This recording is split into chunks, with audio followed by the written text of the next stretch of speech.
Philippine Disaster Resilience Foundation is the country's major private sector driver and coordinator for disaster resilience. As an alliance of businesses dedicated to building the disaster risk management capabilities of the private sector in the country, PDRF aims to contribute to the sustainable development and the general welfare of the Filipino people. Since its establishment in 2009, PDRF has worked closely with member companies, government agencies, and other stakeholders in the areas of disaster preparedness, response, and recovery. The PDRF cluster system aims to provide a more robust platform for collaboration and interoperability with key partners from the national to the local level. The 8 clusters champion the core strengths of the Philippine private sector needed in disaster response and rehabilitation.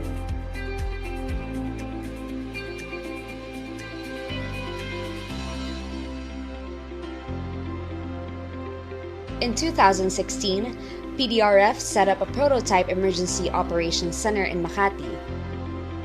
And in 2018, it launched its second emergency operations center in Clark, Pampanga. Near to the airport and other access points, the PDRF Clark Emergency Operations Center ensures that its operations will continue, even in a worst-case scenario. At the core of the PDRF Operations Center is the Disaster Information Management System, which uses advanced communication software and technology to help businesses and communities be more prepared for disasters. Harnessing data from local and international sources, PDRF monitors earthquakes, tropical cyclones, volcanic eruptions, and pandemics.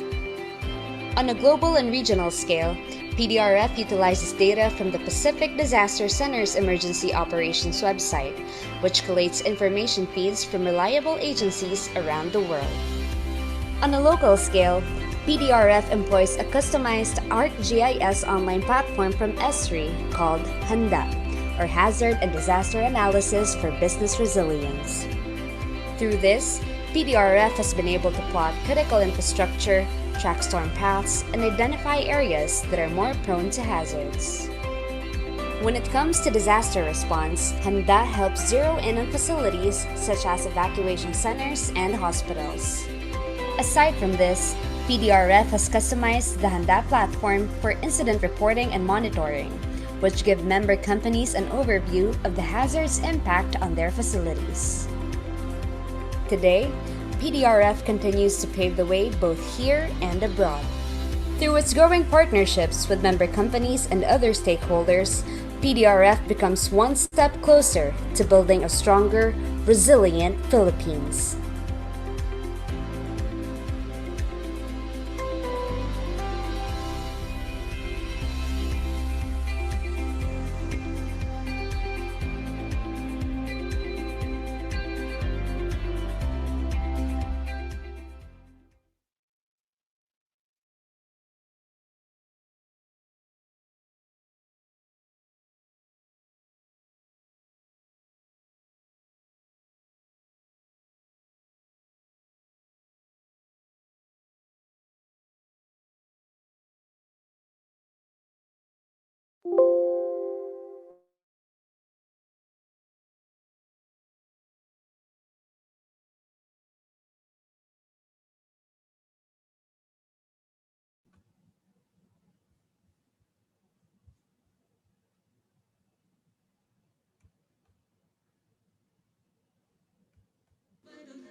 COVID-19 disasters aren't new to Filipinos.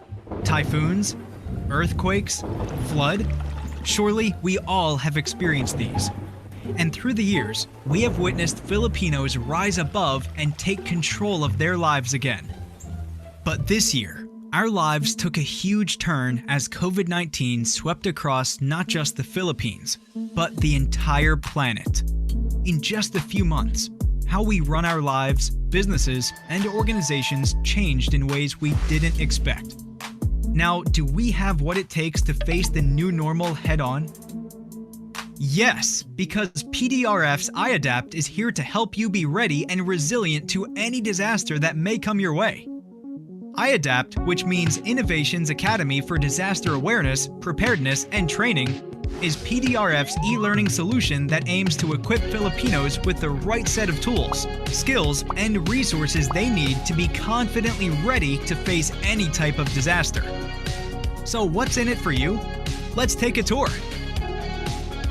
iAdapt's easy-to-use interface allows you to navigate through our library of self-paced, interactive training and courses that are developed by industry experts on disaster risk reduction and management, business continuity, and climate change adaptation.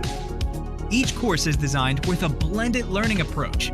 This means you can boost your knowledge and skills through various information-rich e-learning formats such as videos, webinars, interactive modules, microsites, quizzes, and more. Communication is critical to learning, and through iAdapt, you can talk with or get feedback from your course facilitators. Moreover, you can share your insights and create solutions with your co-learners in our forums. To make your experience even more rewarding, your learning will be gamified. With iAdapt, you can gain points and badges as you progress through the courses. And once you successfully complete a course, you will receive a certificate that you can include in your resume.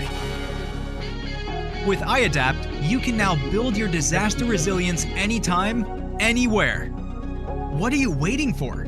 Sign up now at iadapt.pdrf.org and take charge of your safety and resilience. iAdapt, the online academy for disaster resilience in the new normal. Explainer video by Rocket Concepts.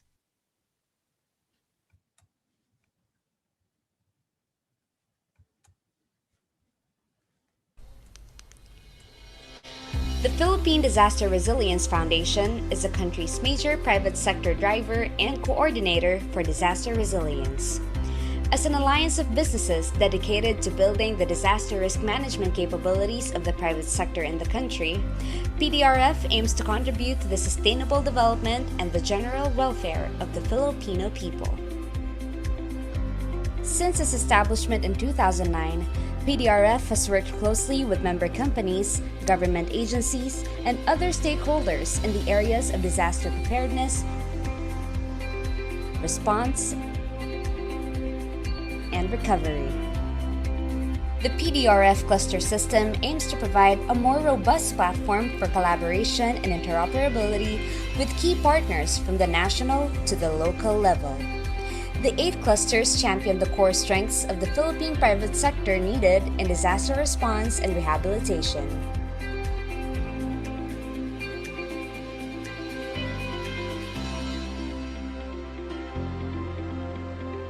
In 2016, PDRF set up a prototype emergency operations center in Makati.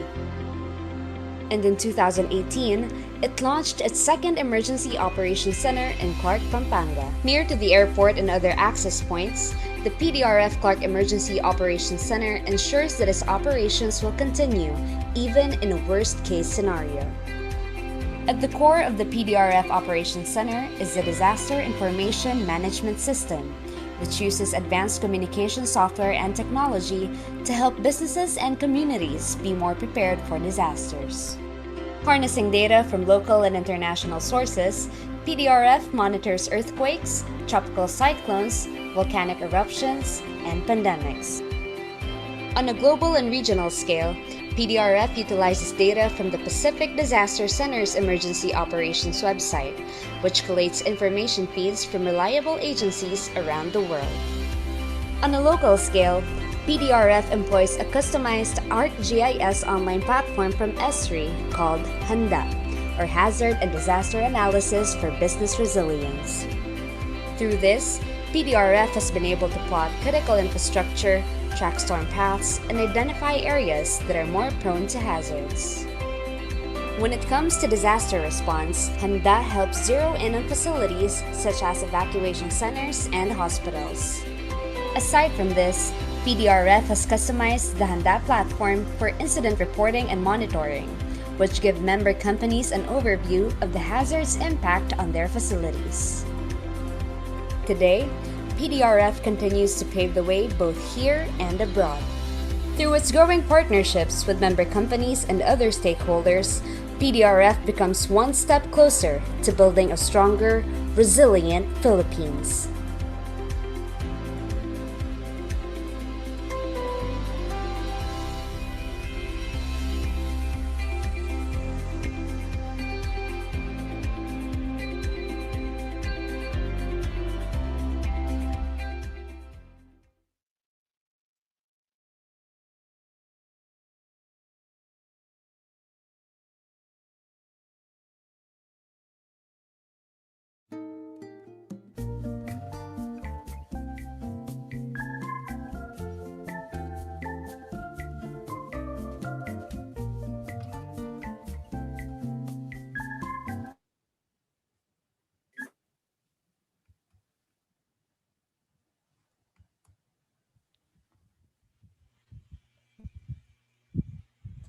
Good afternoon, everyone, and welcome to our webinar.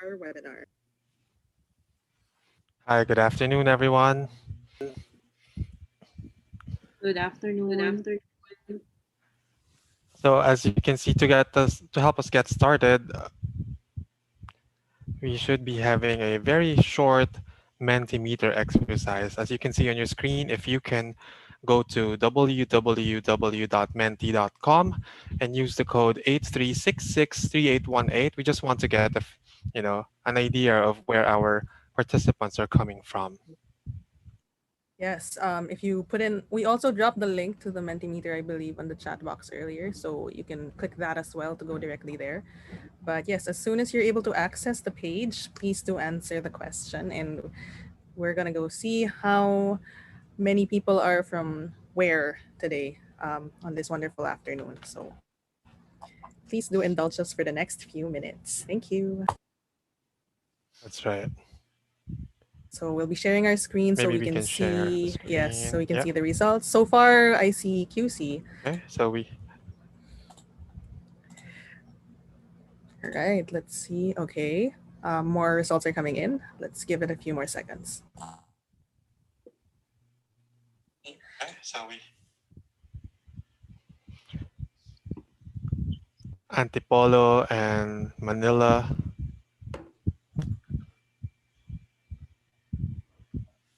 All right, Bulacan, Tuguegarao City, Cebu, Cavite, NCR, Laguna.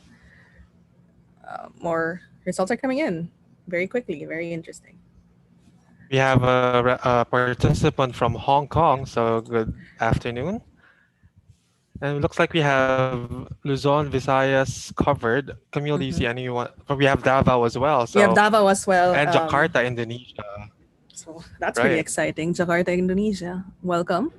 So glad you could join us. We've got Caragas, Surigao del Sur, Albay. Okay.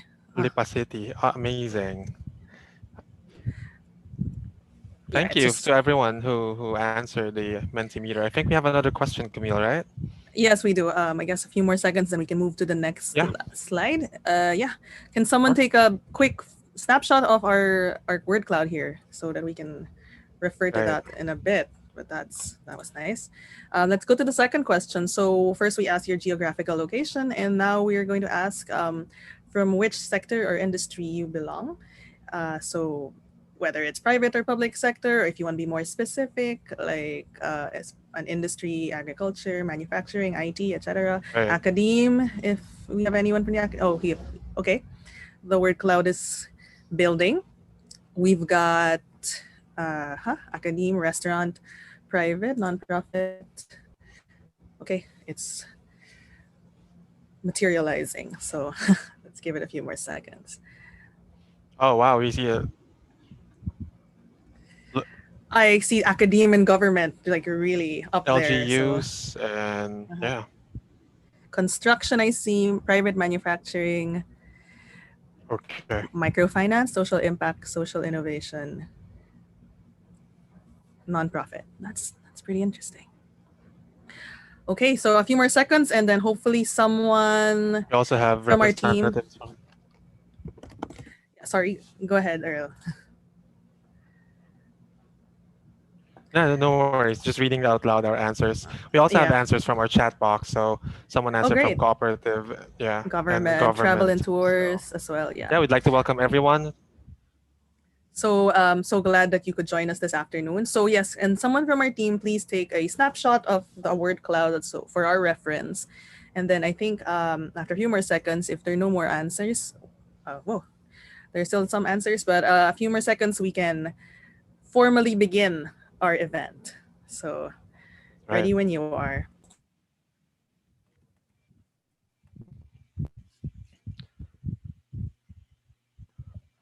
Great. Thank you for answering our very quick Mentimeter exercise. So I guess, Camille, we can begin. So good afternoon, everyone, Yes. and welcome to RISE MSME, Resilience Through Innovative and Sustainable Enterprises. My name is Earl. My name is Camille, and we'll be your hosts for this afternoon's event. So, as you saw earlier in the word clouds, I think we've got a great, diverse group of participants today, don't we, Earl? That's right, Camille, and we already mentioned a lot of the places where our participants are coming from. We are represented all over the country, Luzon, Visayas, Mindanao, and other countries as well. So that's amazing. Thank you guys for spending your afternoon or whatever time it is in your part of the world with us today. That's right. And also, thank you for joining us, all those people from the different sectors and industries. We noticed again a lot of government, non government, and even members of the academe. So we know how hectic everyone's schedule is these days, and we do appreciate your being here for this afternoon. So, what else can we say, Earl? Well, I'm pretty amazed and at everyone who joined this webinar. So thank you again for being here. We all know that very at micro, small, medium enterprises are very important to the national economic recovery, and they struggle to deal with all kinds of disruptions. And of course, most recently, they've been hit really hard by the COVID-19 pandemic. Fortunately, there are many groups working to give them the support they need. That's right. In this case, recognizing this urgency to help MSMEs bounce back, the Philippine Disaster Resilience Foundation joined forces with the Connecting Business Initiative, the UN Office for Coordination of Humanitarian Affairs, or UNOCHA, and the United Nations Development Program, UNDP, to develop tools and resources that MSMEs can use to build their resilience. This event will synthesize the 5 different tools and resources developed by the team.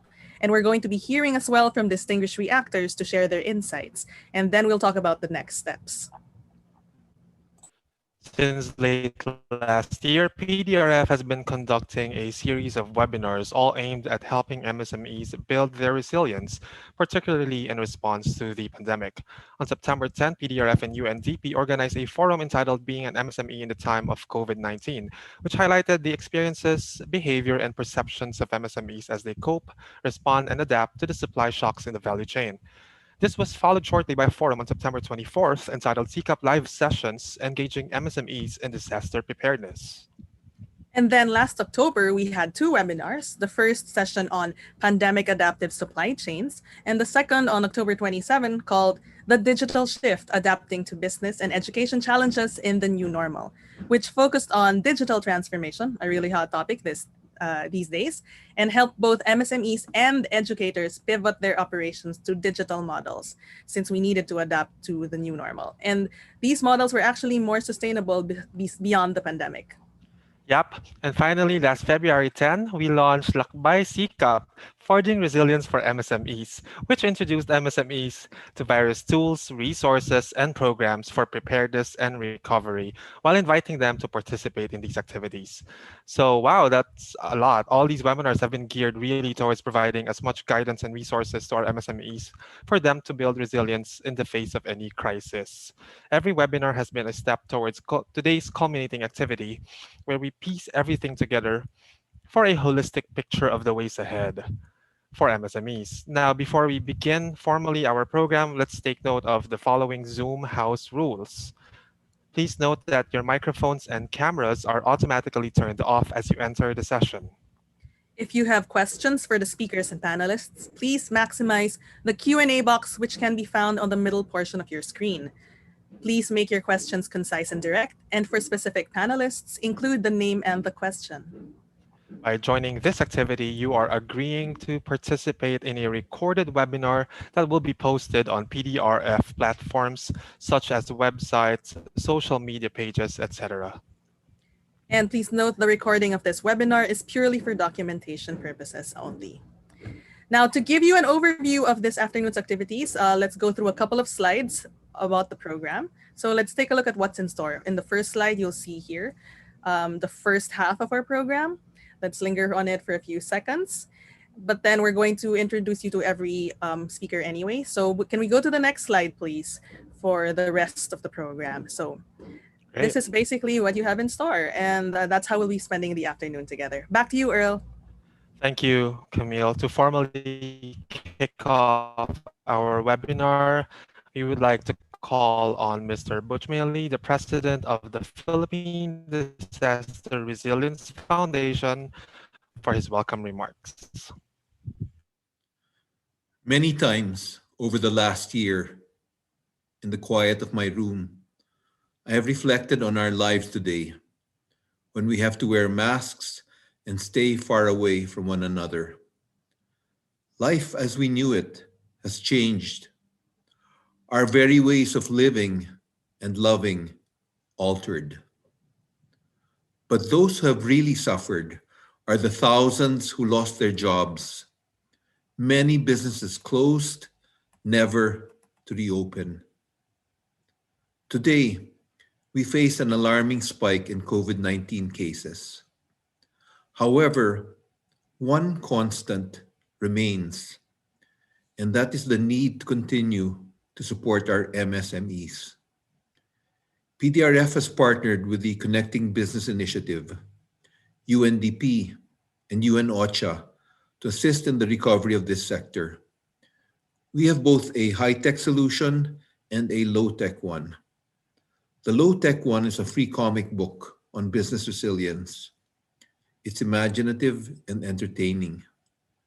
The high-tech solution is called SIKAP, a one-stop digital hub that helps small businesses find loans and provides free online mentoring. Soon, we will produce Katatagan in a box, a resilience toolkit for business owners. As I have said before, we are in a marathon and not a sprint. We are in for a fight that will last some time, but we can win it. We can help rebuild our people's lives. We can help restart our MSME sector.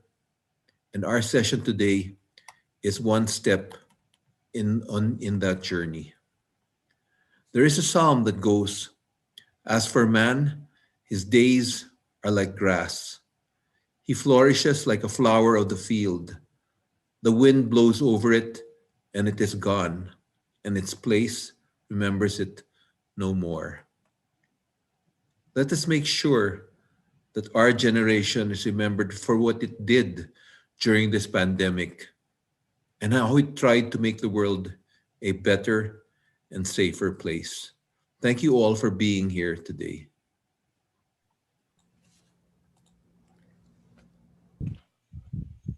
Thank you very much, Sir Butch. I agree that we are in a marathon, not a sprint, and together we can help to rebuild the world to become a better place. Yep. It's really about how we deal with this crisis and how we will be remembered with dealing with that. So thank you for that, Sir Butch. We now turn to one of our partners in developing the MSME project, which is the UN Connecting Business Initiative, or CBI. May we now call on Ms. Riza Neri, the Local Network Coordinator Specialist of CBI, for her welcome message and a bit of context on our partnership. Magandang hapon po sa ating lahat. On behalf of the Connecting Business Initiative, or CBI, I would like to express my hearty congratulations to UNDP Philippines, represented here today by its Deputy Resident Representative Enrico Cavella, to OCHA Philippines, led by Manya Vidic, and of course, to the Philippine Disaster Resilience Foundation, or PDRF, led by my former boss, Butch Mailey, and the rest of the team PDRF for making such great efforts to convene government. And we have Edwin Pasahol of DTIBS Med today, UN agencies and development partners like the Asian Disaster Preparedness Center, represented today by its country manager, Edwin Salonga. And of course, our most important partner for this initiative, our MSMEs. Kayo po, ang mga Pinoy entrepreneurs natin to be part of this very important milestone of the SIKAP project. Now, as more and more MSMEs signed up to join the SIKAP MSME Online Recovery Hub and experience the journey from recovery to resilience, we at the Connecting Business Initiative, or CBI, are extremely proud to witness SIKAP's own journey as a project. SIKAP is one of the initiatives we supported through our COVID-19 catalytic funding provided to different CBI networks. And given the grave socioeconomic impacts of the pandemic to MSMEs everywhere, it was imperative for us to support the different CBI networks, majority of which have SMEs as their members. And let me tell you a bit about CBI and why we keep on promoting engagement of private sector with the government, with the UN and other humanitarian and development actors in helping MSMEs. Let me show my slide, Cedric. Now, the focus on helping SMEs is in line with CBI's vision of improved resilience of societies and businesses, more lives saved and livelihoods safeguarded. Launched at the World Humanitarian Summit in 2016, CBI is jointly supported by the UN Office of the Coordination of Humanitarian Affairs, or OCHA, and UNDP.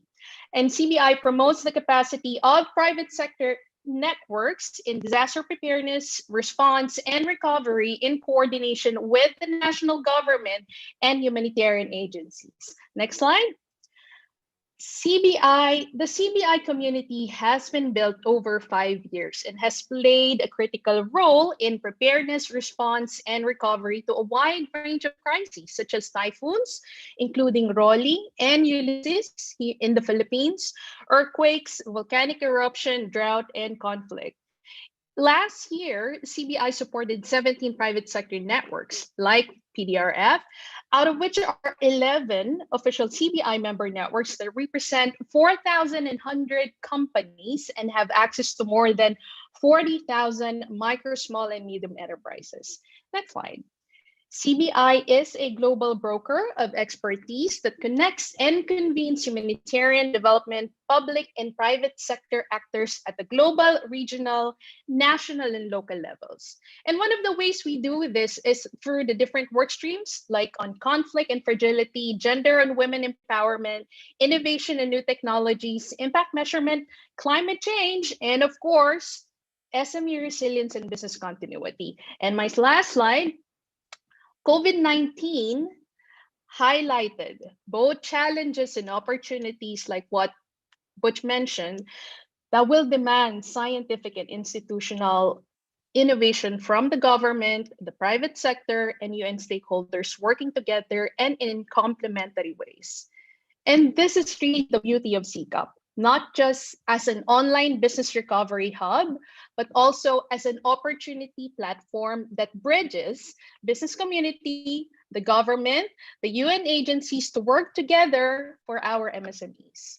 Again, we at CBI support this multi-sectoral collaboration, and we look forward to continuing our support to the amazing team PDRF, UNDP, and OCHA in promoting SIKAP as a one-stop shop business resilience hub that can cater to the needs of MSMEs in the country and also of other business networks that can benefit from this benchmark-worthy initiative.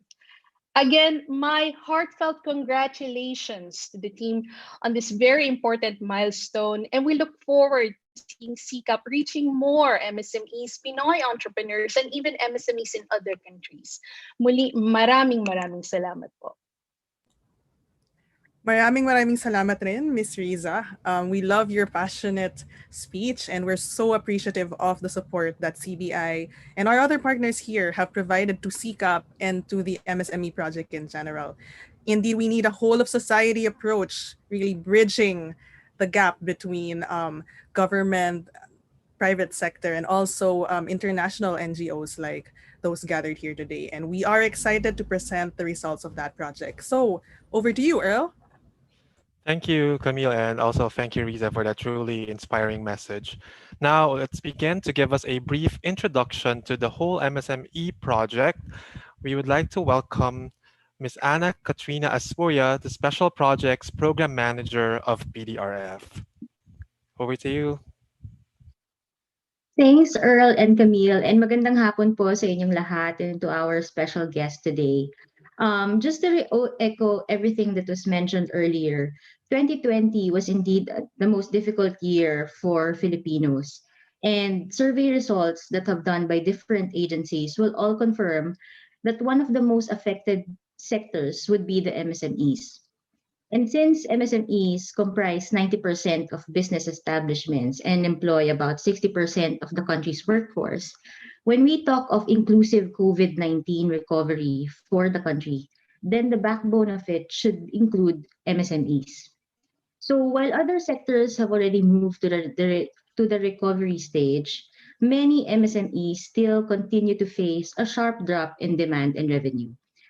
And this prolonged pandemic really highlights how collaboration between different stakeholders can generate innovative solutions and recommendations to support the government efforts.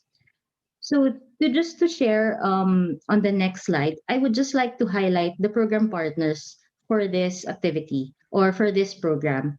So first and foremost, so the Connecting Business Initiative, a private sector network engaged in disaster management, provided support to us for us to develop really and implement this project here in the Philippines, as well as to help us develop the open dashboard mentioned earlier, which is SIKAP, which is the enabling environment for knowledge sharing, providing mentorship, ease of access to government and non-government programs, among others.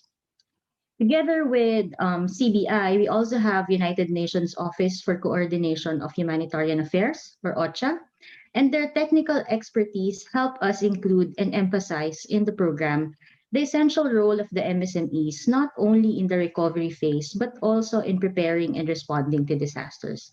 I think this year, during the World Humanitarian Day, we also highlighted that during this pandemic, our MSMEs are also frontliners.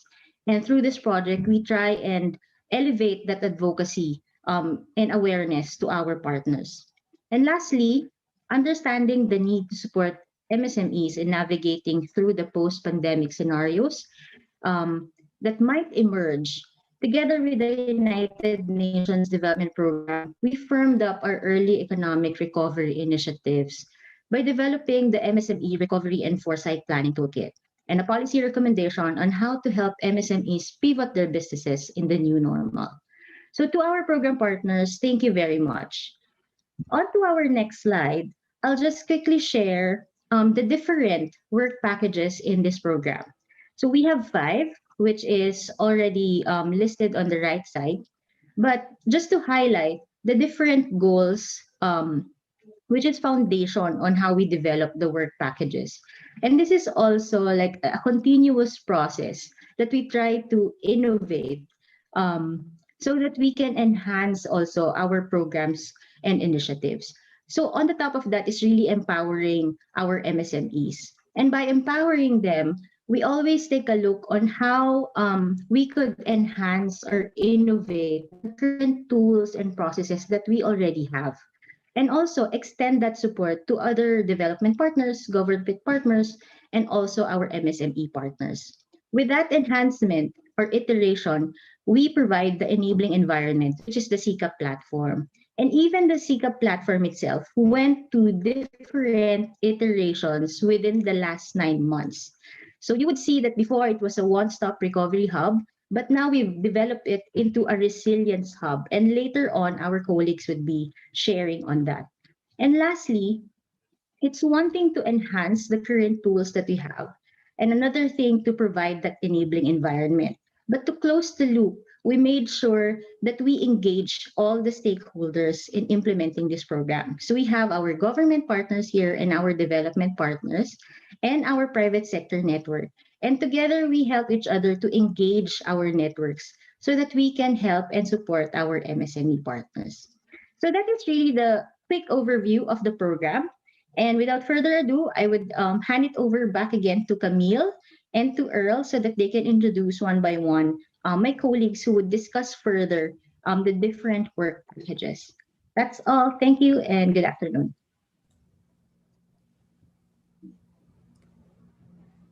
Thank you so much for that, Trina. That was a very great Thank and you brief very overview. much, Trina, for giving us an overview of the entire project.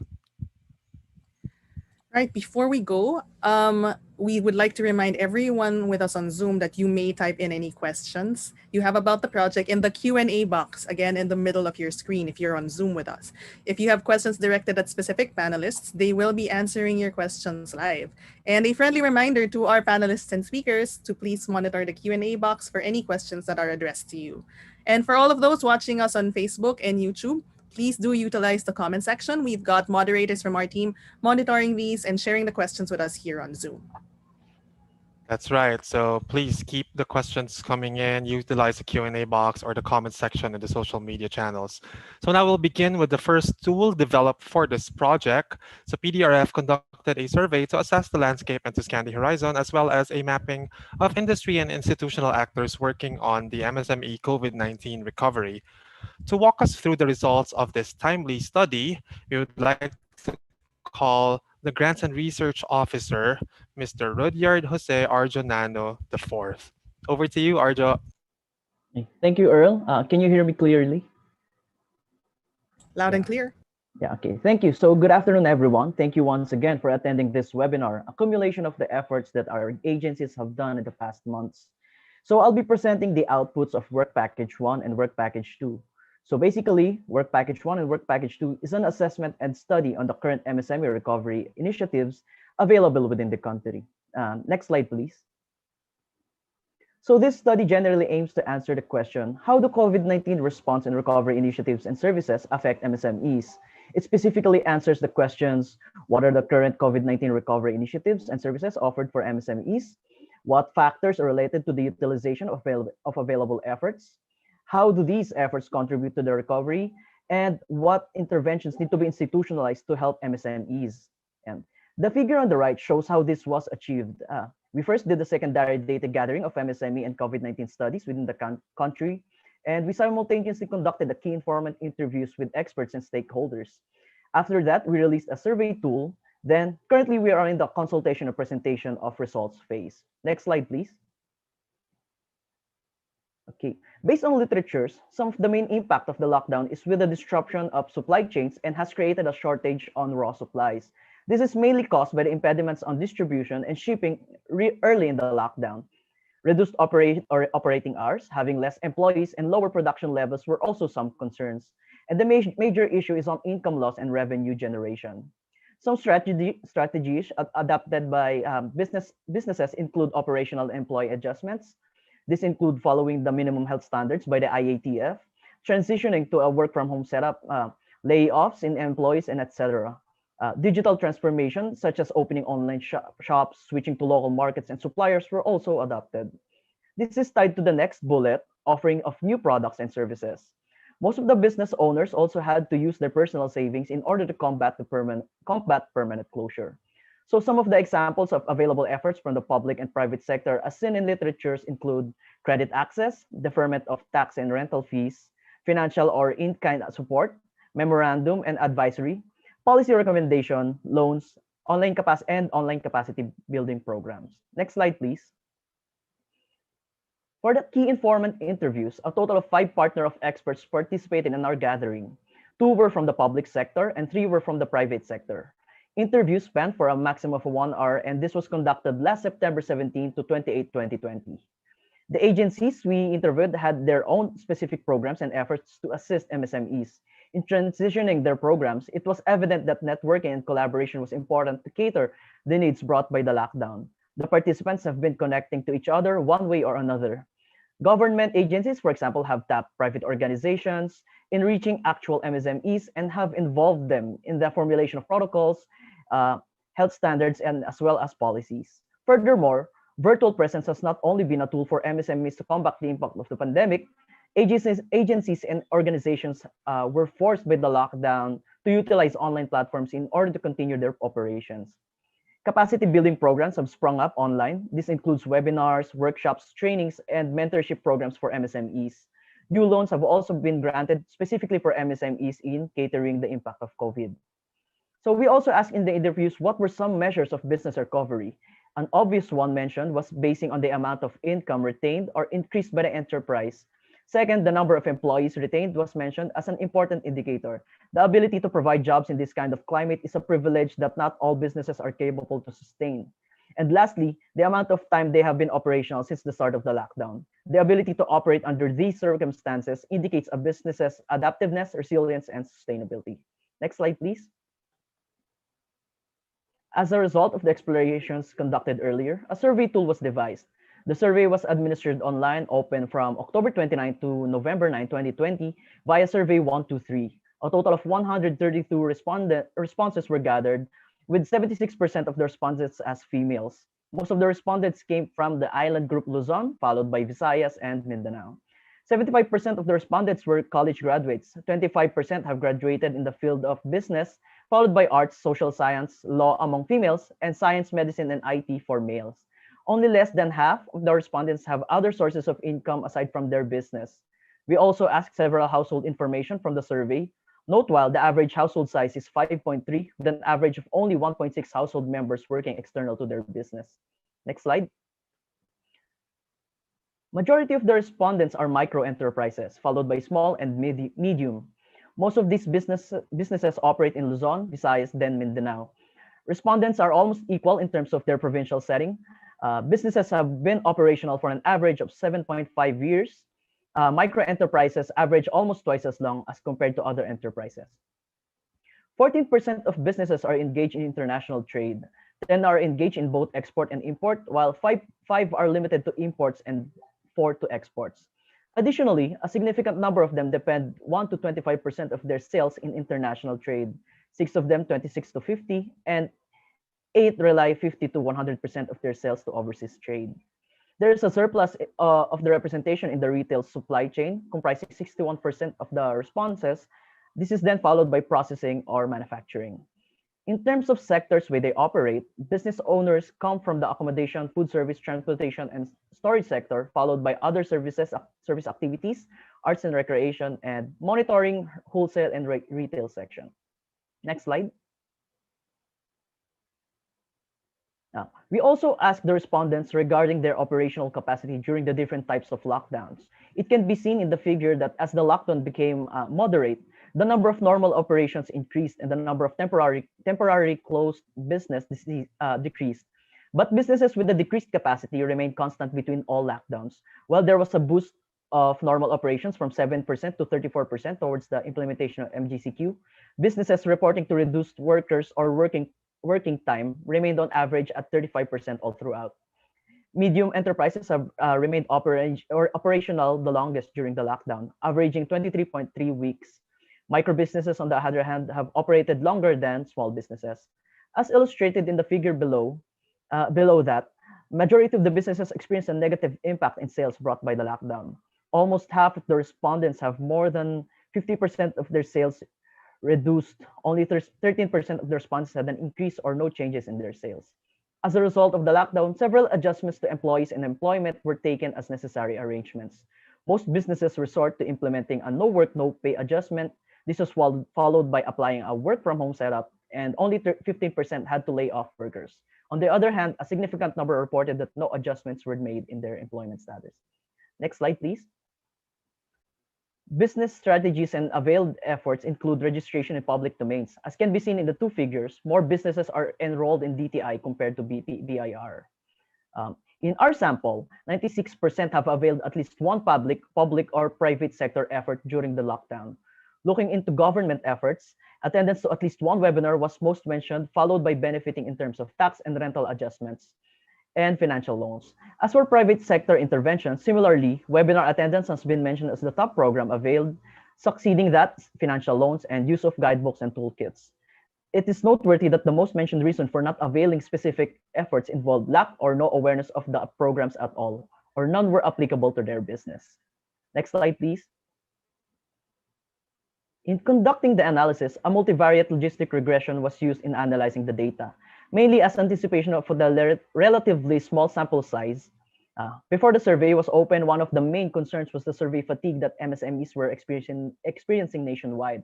A low response rate was expected, so in preparation, a non-parametric statistical approach was initiated.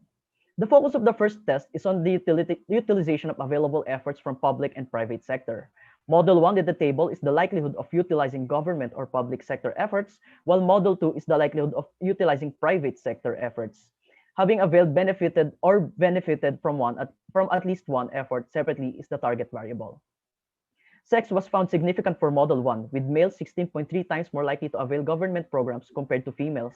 More programs could be directed towards females in order to target the gender gap within this issue.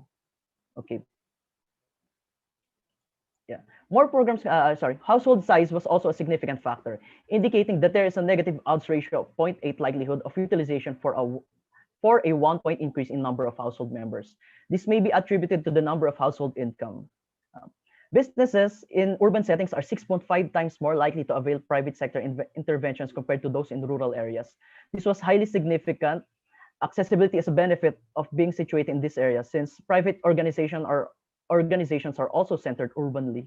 Those engaged in exports and imports are also 8.2 times more likely to utilize such programs as well. The high odds of utilization of those engaged in international trade may be attributed to the strict registration and membership required in order to operate. It may have assisted application to programs and services. As for government programs, it was found that there are sectors more engaged in their efforts. Those in the education, professional activities, other service activities, arts and recreation sector are 0.2 times less likely to avail compared to those in the construction, energy, accommodation service, transportation, and storage. Having outstanding loans was a significant factor to utilizing government efforts. Those who had loans before the lockdown are 7.8 times likely to avail their programs compared to those who had no former loans. Temporary or permanently closed ventures during MGCQ were found to be significantly less likely to utilize government and private sector efforts compared to those operating under normal and increased capacity. This illustrates a lapse in how services were made accessible for those actually in need. Next slide, please. Based on the earlier KIIs, 3 measures of recovery were mentioned. Model 1 in the table is the likelihood of having less than 25% decrease in sales. Model 2 is the likelihood of not having to lay off employees. And Model 3 was rejected. This was to test the likelihood of operating for at least 3 months since the start of the lockdown. All factors in Model 3 were found to be insignificant, and Model Fit was unacceptable. All significant factors in the runs, except for the private sector webinar, had a negative odds ratio. Business recovery may still be at an early stage. Therefore, full recovery is still unobservable, implicating the negative probability. The setting where businesses operate was significant for Model 1. Those operating in urban areas are found to be 0.3 times less likely to have 25% decrease in sales. Those formerly enrolled in VAR or DTR are also 0.1 times less likely to retain sales. In terms of operational capacity, MSMEs temporarily or permanently closed during ECQ had less likely to recover sales, while those closed during MGCQ were only 0.2 times less likely not to resort to laying off employees. Rental and tax benefits enacted by the government was found significant at odds of 0.3 respectively. Although the odds are negative, this shows that there is an impact between governance and recovery. Webinars are also a significant factor considered in sales. Those who attended at least one webinar from the private sector are 3 times less likely to have only a 25% decrease in sales, while those who attended webinars from public sectors have negatively odds of 0.5. Publicly available webinars may have been more accessible to a larger crowd, tapping also into plummeting businesses. So last slide, please. General insights, interventions are almost the same for the private and public sector, differing only in the capacity to enact memorandums, tax, and rental benefits. There are factors that influence the accessibility and utilization of these efforts. And MSME recovery is still at an early stage and cannot be observed. Limitations: the sampling size is too limited and therefore not a representative of the country. No equal distribution among the variables were assumed, therefore leading to the second point: missed opportunities for analysis. This includes looking into several demographic factors, business factors, impacts, and amounts of loans. Data was mostly based on MSMEs. A deeper look into the providers might help in future studies. Furthermore, there is still a confusion among measuring business recovery. Therefore, limiting the analysis to sales, employee retainment, and ability to remain operational is oversimplifying the issue. Okay, that's all. Thank you for listening, and I hope you'll have a chance to review the report once we upload that in our platform. Good afternoon. Thank you very much, Arjo, for that very comprehensive presentation. And we do appreciate all the effort you put into doing this survey and analyzing the results. I think some of the most interesting parts of your presentation were the fact that there are actually a lot of resources and tools available for our MSMEs. However, they are not aware of them, and that's quite concerning. And I think we just have to work harder on bringing them awareness of the things that are there to help them on the recovery. And I do agree that business recovery is difficult to measure, but I think it's studies like this and initiatives like the MSME project which are making a solid and robust start to this road to economic recovery. Now, when we move to our next speaker, I think we've been mentioning SIKAP quite a bit during this program, and Ms. Riza mentioned it, and we've been mentioning it as well. So yes, over to you, Earl. Do you have something to say? No, just agreeing with what you said. Continue. All right.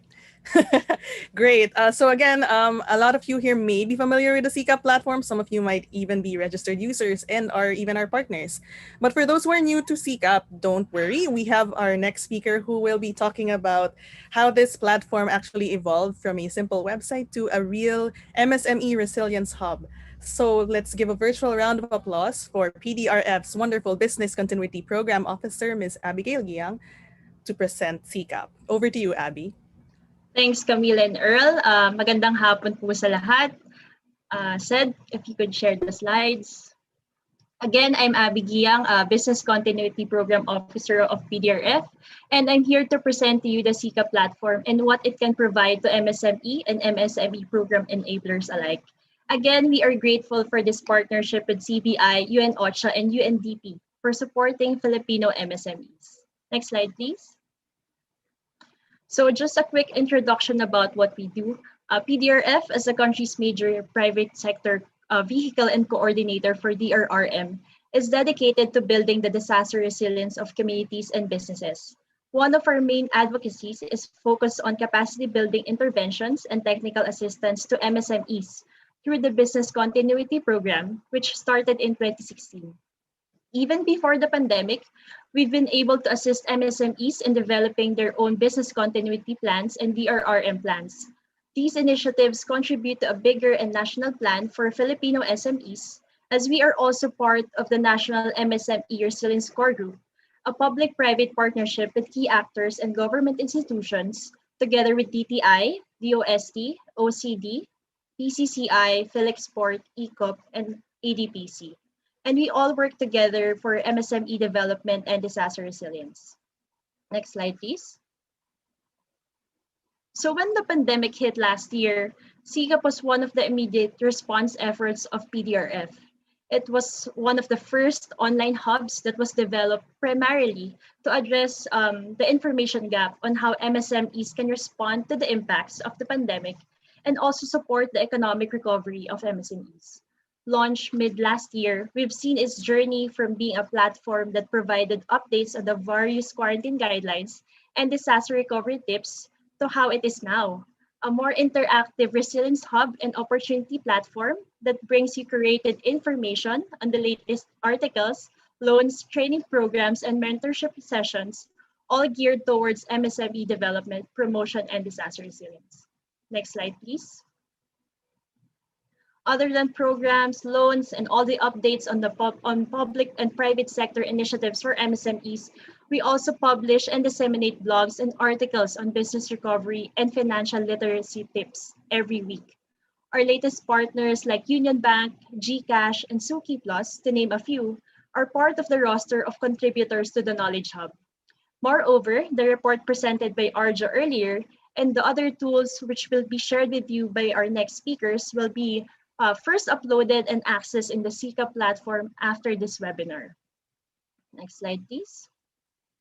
So to continuously increase their knowledge and capacity, SIKAP MSME users are given the opportunity to take online courses on business continuity and family preparedness, among other training courses that are available via iAdapt.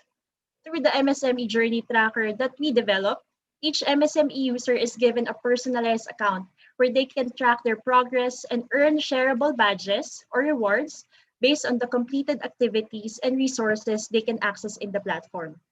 Not only the enterprise owner can increase his knowledge individually, but we also encourage them to engage their employees as well. So we understand that not all MSMEs have adjusted completely to the digital shift. That's why we still conduct blended learning activities. So meaning they can do self-paced modules through iAdapt and also through the live webinar sessions with a guided trainer or facilitator. We also hope that as the COVID-19 cases decrease in the country, hopefully soon, we will also be able to go back to face-to-face activities with our MSME partners. Next slide, please. So last year, as mentioned by our hosts earlier, we also conducted several webinars on digital transformation, supply chain resilience, and disaster preparedness and response, to name a few. So for this year, our webinar sessions will be related to innovative and creative entrepreneurship, role of the business sector in the latest health crisis, and MSME involvement in DRRM and climate change. We have also mentorship sessions exclusively for those who have signed up as SIKAP MSME users. So we started this late last year, and we've been able to conduct 3 batches of mentorship sessions on business development related topics such as sales, human resource management, and design thinking, which was able to help 50 enterprises already. Through these activities, we aim to strengthen and reaffirm the role of the MSMEs in community engagement. We also want to emphasize that MSMEs are key actors in the socio-economic development of our country. And we also want to provide stories of hope to other MSMEs during these challenging times through featuring them in our MSME success stories. In fact, one of our speakers this afternoon is one of our SIKAP mentorship graduates. So next slide, please. So what's next for SIKAP? What's next? This year, we will be releasing the 2nd edition of the MSME Guidebook with the Pandemic Adaptive Lens. We will be developing more tools and knowledge products that are more sector-specific. And lastly, we will be continuing the conduct of mentorship sessions and also webinars. And for the mentorship session, some of our topics would be securing your supply chain and also enterprise development for persons with disabilities. All of these can be accessed and offered to those who sign up for free via the website. So before I end, I encourage everyone who's attending this webinar, may it be an MSME owner, a partner from government agencies, local government units, and also CSOs, to join us in the SIKAP journey. Remember that we cannot work on strengthening the country's disaster resilience alone. The private sector needs the support and help of the other sectors as well. So thank you again for being here with us today. Be part of the ecosystem of support for MSMEs. Sign up now via sikap.com.ph. Maraming salamat po. Thank you very much, Abby. It is truly amazing to see how the SIKAP platform has evolved. It started from a response initiative to COVID-19, and now it really is more interactive with exciting features like the journey tracker and as well as the webinars and mentorship sessions. So just to reiterate Abby's call, you can start your SIKAP journey with us. We will provide more information about that later at the latter part of our webinar. So to continue, after the horizon scanning and landscape assessment was completed, the UNDP policy development consultant, Mr. Raymond Gaspar, further analyzed the results of the survey, together with the various enterprise surveys deployed during the pandemic, in order to come up with specific policy recommendations for the government to help MSMEs in their recovery. To present these recommendations, we would like to call the program analyst of UNDP, Ms. Catherine K. Dicedo.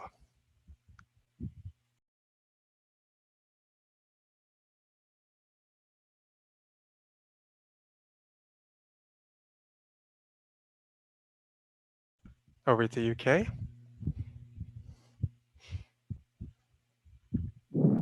Hi, good afternoon.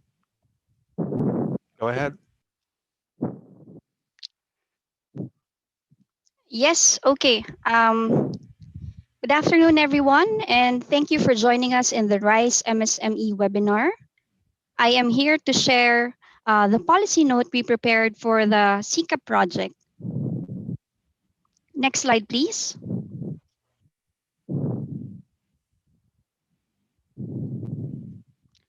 With the end goal of amplifying calls for further actions to ascertain better recovery of MSMEs, we consolidated findings across various enterprise surveys in different periods to evaluate signals and identify patterns. In doing so, we conducted both descriptive and predictive analysis to broadly characterize the operational and financial resiliency landscape of MSMEs during the pandemic. The review process involved seeking comments and validation from the government, specifically the Department of Trade and Industry, the SIKAP team composed of PDRF, UNDP, and OCHA, and the UN MSME subgroup. Next slide, please. The consolidation exercise gives us the following key insights. Next slide, please.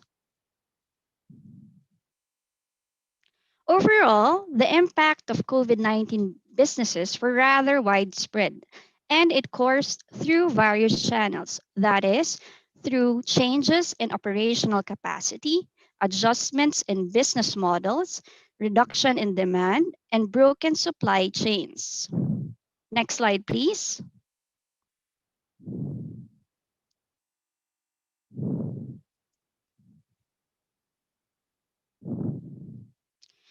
The challenges business faced, however, differ across firm characteristics. Retail sector is largely affected by subdued customer demand. The distribution segment of the value chain was constrained more of transport and logistics issues. Third, the manufacturing sector were largely constrained about reduction in their available human resource, particularly in compliance with health and safety protocols. The extent of challenges also differ between domestic-oriented firms and international trade players. Challenges also differ by business location, reflecting localized lockdown measures implemented. Next slide, please.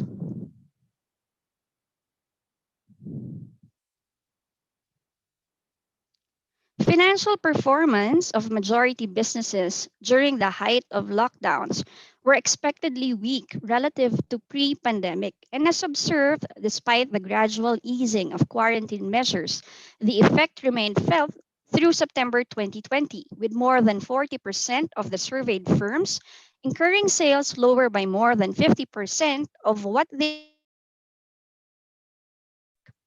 It is encouraging to note, though, of the slight rise in the share of firms earning more revenues during the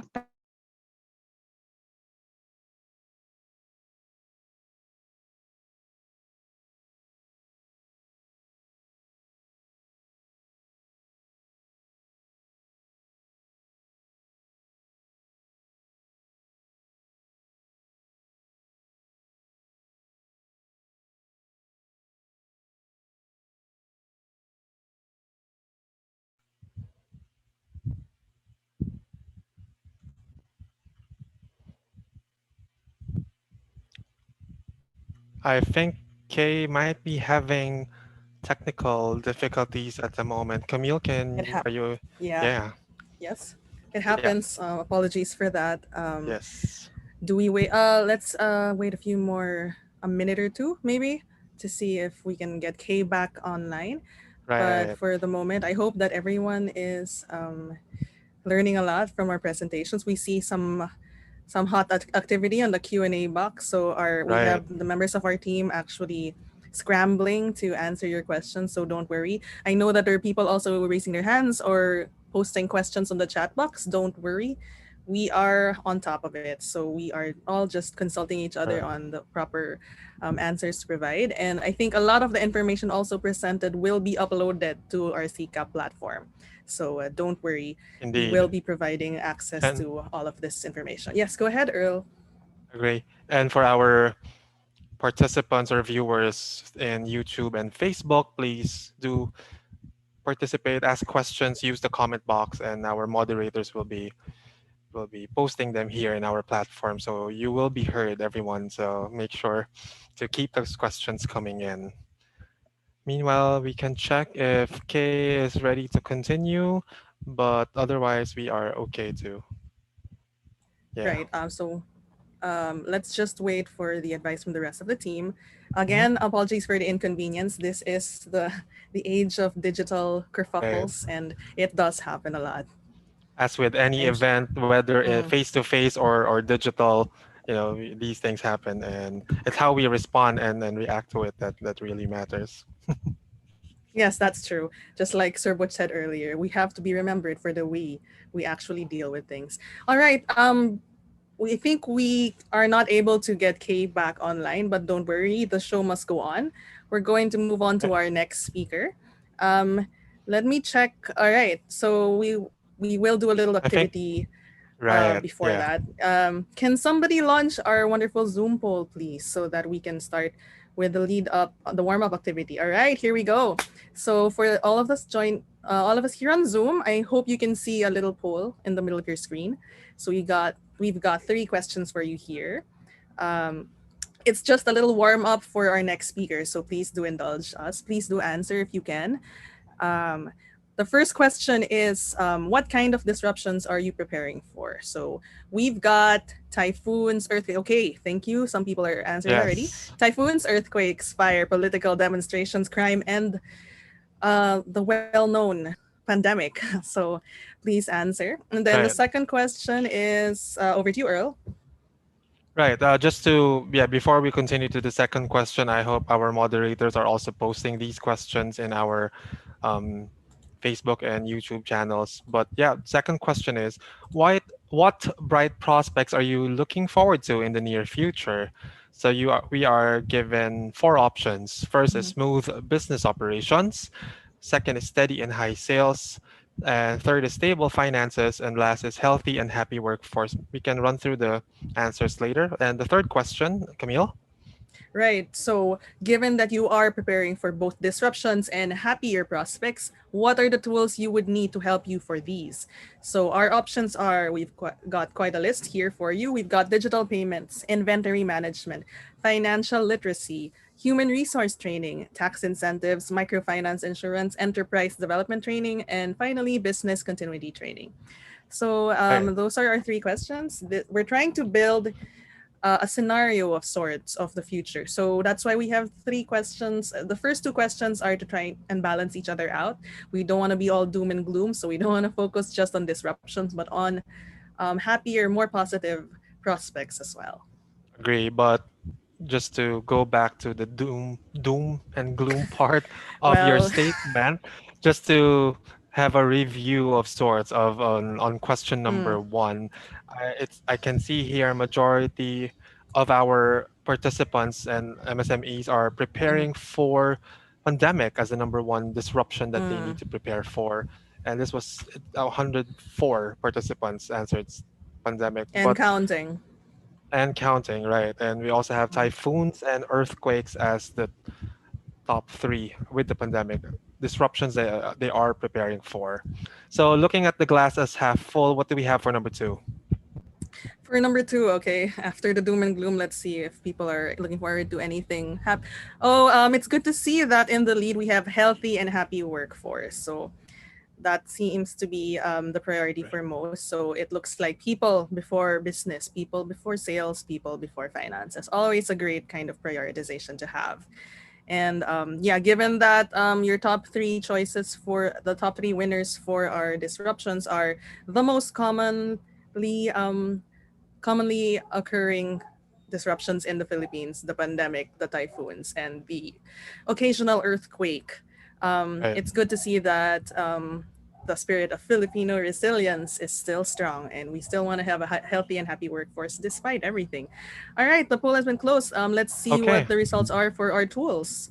Let's go back to the first question. The top answer is pandemic, as mentioned earlier. 80% of our participants answered pandemic, and shortly followed by typhoons and earthquakes. So still pretty much the same. And for this number two, Same as well. The top answer is the healthy and happy workforce, followed very closely by smooth business operations, with stable finances and steady and high sales coming behind. great. And And for for the number, last, yeah, go ahead. yes, the top answer actually is business continuity training, something that will make one of our speakers very pleased, indeed. And also, we've got just behind digital payments and enterprise development training, and then pretty close for the rest of the other tools. Right. So yes, I hope that the members of our team have taken note of these results. Thank you to everyone who's Agree. participated in our little activity. I hope that Right. kind of shook you up and got you a bit more engaged in our webinar. Yeah. Now, I think it's time to introduce our No, next wonderful speaker. actually, no. Oh, yes. We'd like to take a step back and continue All right. so Kay will pick up where she left off with her Oh, okay, great. presentation for the policy For recommendation. all right. So Kay, Back to whenever you, you're Kay, ready. then. Yeah. Thank you. Thank you. Thank you, Earl, and thank you, Camille. So apologies, everyone. My computer turned blue. So, but we have to be resilient and we must be able to recover from shocks and crisis. So I will continue presenting to you the MSME policy note.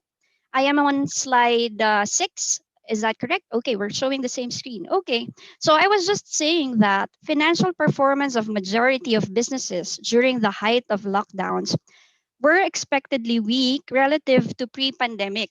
And as observed, despite the gradual easing of quarantine measures, the effect remained felt through September 2020, with more than 40% of surveyed firms incurring sales lower by more than 50% of what they were earning pre-pandemic.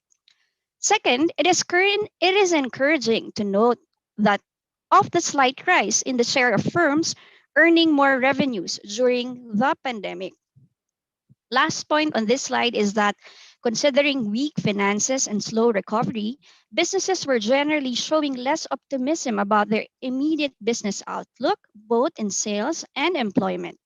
And micro enterprises were showing higher vulnerability amidst the pandemic, expecting more closures in the immediate term. Next slide, please. Now, there were firms as well that were quick to respond and adapt to the new normal. They were able to adjust their business models to at least sustain their operations, and while at the same time taking advantage of the opportunities from the pandemic. So digital uptakes were very apparent. Many firms, including micro enterprises, either started or increased their online presence and adopted digital solutions. The chart on the lower left proves that such strategy both linked to better operational and financial resiliency during the pandemic. On the charts on the right, we can see that especially among international trade-oriented firms, alternative supply chain strategies help them and on average get through with the challenges of the pandemic. Resiliency also comes with adaptability of operations to offer new products and services during the pandemic based on the chart from the lower right. Next slide, please. Okay. Meanwhile, we found that conventional business continuity planning seemed inadequate during the pandemic, as around 25% of the micro enterprises, even if they were allowed to operate, ceased their operations. So note that these enterprises revealed that they actually had business continuity plans. Okay, another key insight is that despite the strong commitment by the government, many MSMEs have yet to receive adequate support. So evidence all points to the need to improve program delivery as well as awareness among firms. Next slide, please. Okay, you can see on the slide there's a list of policy proposals highlighting immediate needs for short run continuity and recovery. So we have consolidated most of the policy recommendations that have been put forward by various organizations.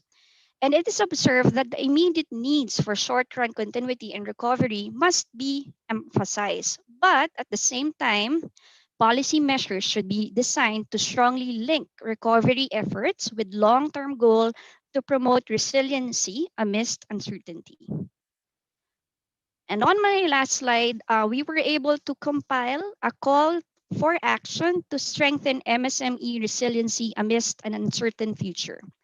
So with the evidence and insights, we highlight our 4 action areas to strengthen MSME resiliency, considering that the future ahead remain generally uncertain. So number 1, we call for an effective measure to address service delivery gaps for severely affected MSMEs. Improving their awareness of available programs and assistance remains key, and this should be facilitated by simpler application guidelines. Second, we call on the government to integrate innovative approaches such as fintech. And of course, an example also is the SIKAP initiative and the DevLive Plus being introduced by UNDP. So this will strengthen existing programs supporting MSMEs. Third, in the medium to long run, there is a need to facilitate digital transformation, innovation, and adaptation of MSMEs. It is crucial as well to effectively narrow the digital divide to reap full benefits from digitalization. And lastly, we urge to help MSMEs to be more capable to adopt diversification strategies in their supply chains. MSMEs should be guided to incorporate foresight planning and sustainability paradigms in their business continuity plans. So later you will hear more about foresight planning. I'd like to thank everyone for listening, and I also want to acknowledge that this work was led by our policy development consultant, Raymond Gaspar, who was unfortunately is not able to join us today. But thank you thank you very much everyone for listening, and over to you, Camille and Earl. Thank you, Kay, for that wonderful presentation. I just want to also emphasize that you're bouncing back early, a good metaphor for how our MSMEs can bounce back as well through the approaches you mentioned, which is not limited to digital transformation, innovation, and flexibility. So now we continue to our next speaker. So just to give a brief background, our next speaker conducted a series of workshops with MSMEs and decision makers to try and paint a picture of the future. After which, using the results of these workshops, he put together a very fascinating toolkit. Yes, and he's actually currently building a portfolio of initiatives on startup ecosystem development, civic engagement, and food security. He graduated with an MA in International Development and Policy from the University of Chicago as an Obama Scholar. So to present the Foresight Toolkit, please welcome UNDP's Foresight Planning Consultant, Mr. Carl Satinitigan, as he presents Puhon. Take it away, Carl. Thank you, Camille. Thank you, Earl. Good afternoon, everyone. And thanks for having me this afternoon. So my role this afternoon is to share with you, very excited actually, to share with you and maybe inspire you to download the toolkit. So maybe on to the next slide. In the next few minutes, I'll be talking about Puhon, why it's called Puhon, why we're doing this toolkit, how it was made, and what's inside, like a sneak peek. So next slide. We wanted a recovery and strategic foresight toolkit for many reasons, but primarily we wanted to validate what has already been said, because it's also very important to validate everything that we've learned so far, but also because the pandemic really surfaced the need to expand current business continuity plans to incorporate futures and systems thinking. And what's futures thinking, I'll explain that in a bit. But we also wanted to consolidate advice on how to recover from future shocks. There's a lot of advice out there. And finally, to equip MSMEs and facilitators with practical foresight tools or futures thinking tools. So just very quickly, futures thinking, strategic foresight, or scenario planning. Some people use those terms interchangeably. It's not a new thing. It's been there for decades, but it's a set of tools that have been primarily used by big businesses or governments or large institutions. And very rarely was there an audience, or very rarely was it translated to an audience of micro, small, medium entrepreneurs and the facilitators of communities of entrepreneurs. And so this essentially was why the toolkit was developed. Next slide. How was the toolkit developed? We did a series of scenario planning workshops with a lot of good entrepreneurs who volunteered their time, and a couple of industry enablers last, I think, November and December. And then we did key informant interviews with entrepreneurs, Negosyo Center business counselors, and other stakeholders to get their feedback from the toolkit. And finally, which I guess is the bulk of the work, which is desk research and curating from a wide variety of futures thinking tools. Again, if you Google futures thinking, there's a lot out there. There's a lot of futures thinking tools. But you need, I guess the role or the task was to curate out of these many multiple tools, which ones are usable, applicable, or relevant to micro entrepreneurs, and which ones are actually going to be helpful in your journey as an entrepreneur. So that was how the toolkit was developed. Next is Puhon. Just very quick explanation why we use the term Puhon. Puhon, I'm Cebuano. Shout out to all the Cebuanos in the room.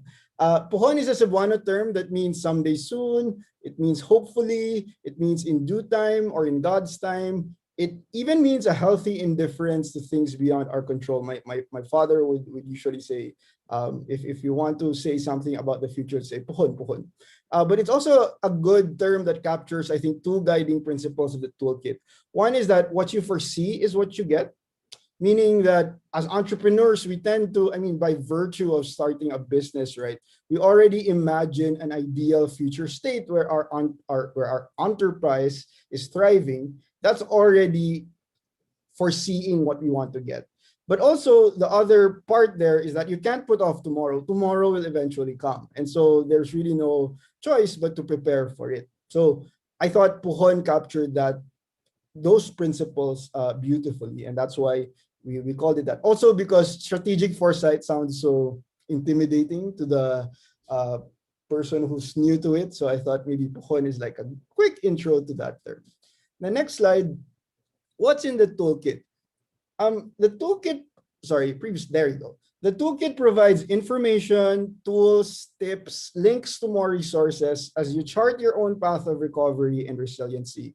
As an entrepreneur, or even better, as a community of entrepreneurs, we encourage you to come together as a group or a band of entrepreneurs and go through the toolkit together. But of course, not everybody can do that.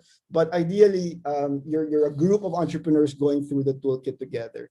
And it's divided into three parts, and I'm using Cebuano terms again. The first part is amping, or taking care, which is a guide to recovery after any disaster, man-made or natural disaster. So I'll explain that in a bit. The second part is lantao, or foreseeing, a foresight journey to help you better prepare. And finally, the third part of the toolkit is Puhon 2020, insights from the scenario planning workshops that we did a few months ago.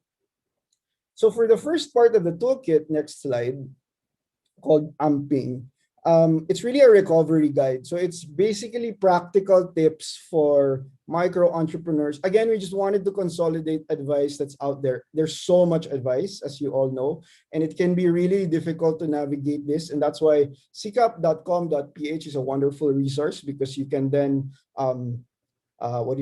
navigate this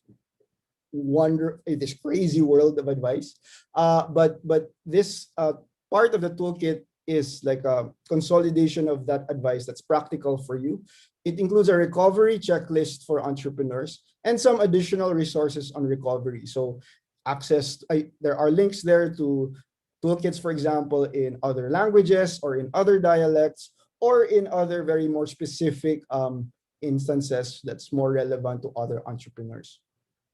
The second part is the core part of the toolkit, next slide, which is the Lantau part, or a guide to strategic foresight. And this is essentially where we translated all of the foresight, strategic foresight knowledge that's out there so far into a foresight journey for micro entrepreneurs. I've only been able to find like one book that was dedicated to entrepreneurs, and that was for a small business foresight book. But all the rest are usually for like big businesses or corporations or governments or even the military.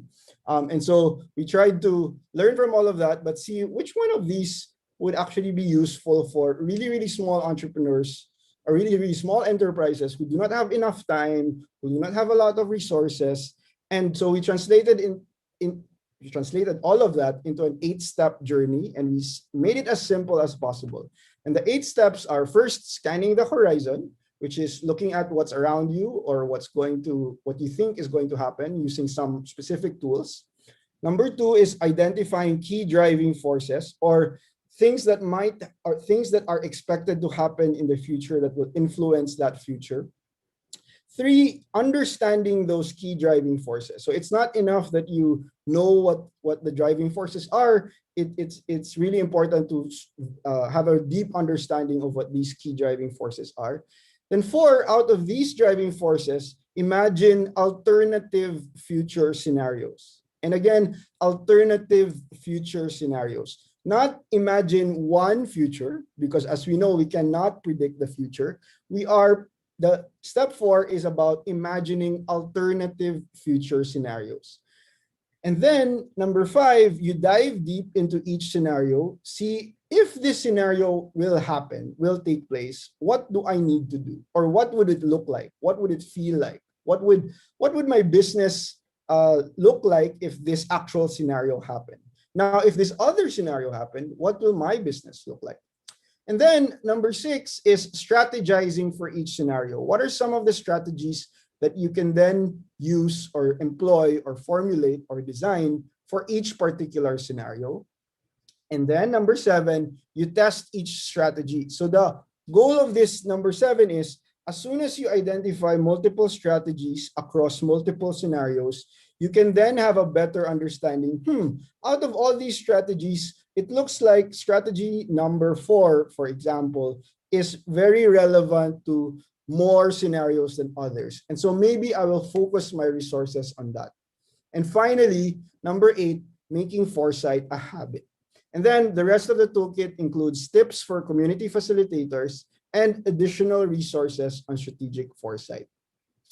And then the third part of the toolkit, next slide, are essentially results from the scenario planning workshop. So again, we did a couple of scenario planning workshops with entrepreneurs and industry enablers a few months ago. And similar to what was already discussed, it sort of validated all these things that we need to do now, and the implications for industry enablers that we need to prepare for should the next pandemic come or should the next major disaster arrive.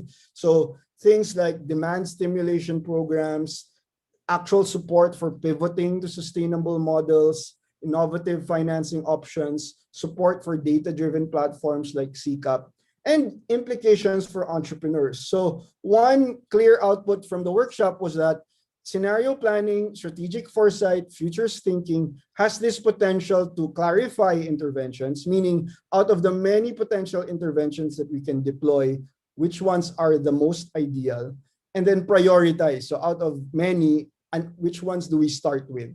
And finally, what surfaced out of the workshop is that scenario planning, futures thinking, and strategic foresight can really be used as a negotiating tool when engaging stakeholders and advocating for reforms. What do I mean by this? As a community of entrepreneurs in our locality, for example, it can be used to, you can show that, hey, look, we're a group of micro entrepreneurs in our barangay or in our city, and we did these foresight exercises, and we know that because of these foresight exercises, we need to do this, this, and this.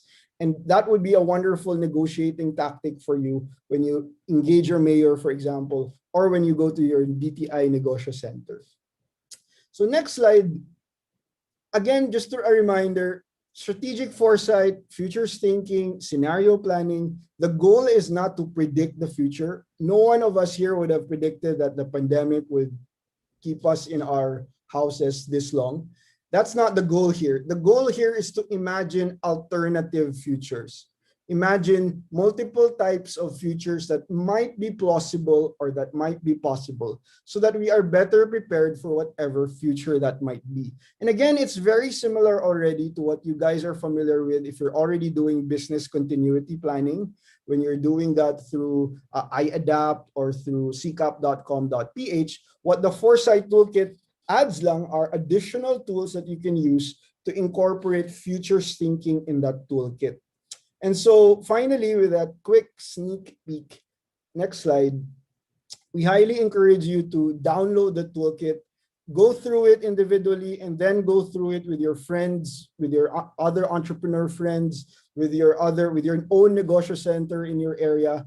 And again, this toolkit is not final by all means. It can be an ongoing resource where we will continuously improve it so that it could benefit us as we encounter more and more futures and more maybe disasters in the future. So I'm sure we will notify you as soon as it's available via the SIKAP website. But that's just a quick sneak peek onto that strategic recovery and strategic foresight toolkit. And I hope that you will download it and use it and really try those tools out yourselves. Thank you so much. Thank you, Carl. And that was our sneak peek into the Foresight planning toolkit. And again, as Carl mentioned, we are uploading the whole toolkit to the SIKAP website, and that is www.sikap.com.ph for everyone's reference. And we do encourage everyone to sign up. We also want to mention that you can set up an account on SIKAP using only your Facebook account, and you don't really need an email address. And again, signing up to SIKAP is absolutely free. So again, thanks for that, Carl. And it was interesting to listen to this whole concept of planning for multiple futures, like the multiverse or something, if I'm allowed a nerdy sort of reference. But yeah, who knows? It's nice to try and imagine the different ways things might both go wrong and go right, and to be prepared for them both. Right, so that's actually the last of the 5 resources for the MSME project. And we hope that these innovative and sustainable solutions will truly benefit all our MSMEs. Yep. Now it's time to hear some insights on how these resources have been helpful so far. Abby mentioned earlier, one of the hallmarks of SIKAP is the mentorship program offered to MSMEs. So now we would introduce to you one of the graduates of our SIKAP mentorship, Ms. Madonna Elizaga, to share her success story. Ms. Elizaga is the owner of Zigmund Enterprises, which is based in Dumaguete City, Negros Oriental. So please join me in giving Ms. Madonna Elizaga a virtual round of applause. Hello, good afternoon. Thank you, Patrick. And again, hello, everyone. Good afternoon. I am indeed grateful for this opportunity to share with you our company's pains and gains in facing the challenges brought by COVID-19 pandemic, and how digital transformation helped us to slowly adapt. How SIKAP mentorship program helped us. But first of all, allow me to give you a brief background of our business. First slide, please. Again, as cliche as it may sound, lots of great things do come from small beginnings, and our flagship product, Lemoncito Calamansi Juice Concentrate, comes from a tiny round fruit. Likewise, our company had a humble beginnings. Starting as a cottage industry back in 1999 that catered only to close friends and relatives in Metro Manila, we eventually ventured out in 2007 and settled down in Dumaguete City, Negros Oriental.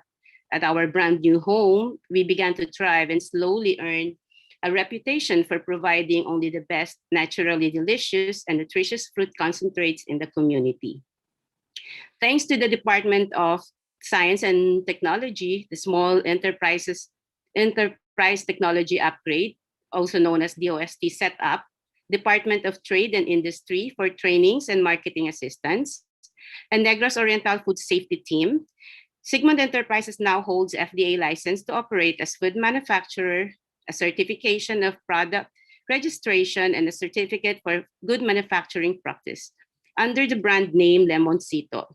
And now we're supplying grocery stores, restaurants, hotels, resorts, and some pasalubong shops in Negros Oriental, nearby regions and provinces, and also some parts of Luzon. With all of this that we have, we are so positive and hopeful for 2020. And until we're so hopeful, and we had lined up of international exposition that we're planning to join. We're so excited also in our very first expo, which is the Food X Japan 2020, scheduled last March of 2020. And then the news broke out about COVID-19. And there were lockdowns here and there, no going in and out of the city. And we started to receive notification of orders to put on hold from our clients outside Dumaguete. This really, this news brought us fear and worries initially, not knowing what will happen next. But we choose to trust God, the Lord, knowing that He knows what He's doing and that He is in control. We seek the Lord during this time, and one of the answers that Jesus provided us was the email I received from SIKAP. It is an invitation for MSME mentoring program, which focus on digital transformation, and under Miss Amri Dizon. At first, I was, how can I? Is it really? I am not a techie person. I am really new in this kind of setup. I only know how to swipe, like, and heart a post, but not really into digital marketing, because I used to attend exhibits, talking to people, presenting my product, and I am not really good in terms of computerization or digital marketing.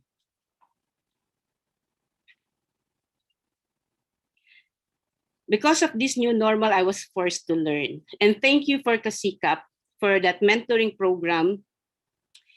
I'm here now giving you a testimony of on how this SIKAP mentorship program helped me and our business to adapt to this new normal. Let me show you some examples of what I've learned from this mentoring program. Next slide, please. First, we were taught about, now that we are face-to-face interaction, expositions, trade fairs is no longer available. It's not available for us MSMEs, especially for those who are coming from provinces like me. I'm from here, Dumaguete City, Negros Oriental. Digital transformation has really helped us in showcasing our products.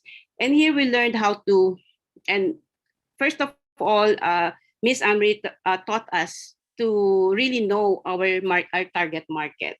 And with that, he taught us about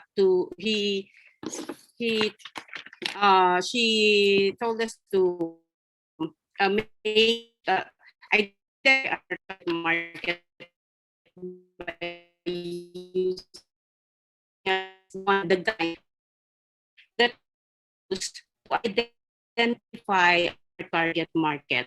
Next slide, please. Next slide.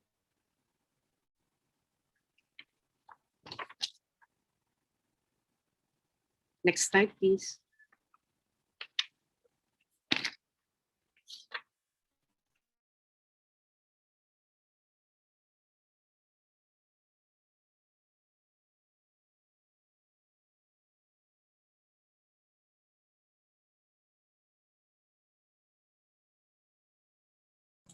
All right.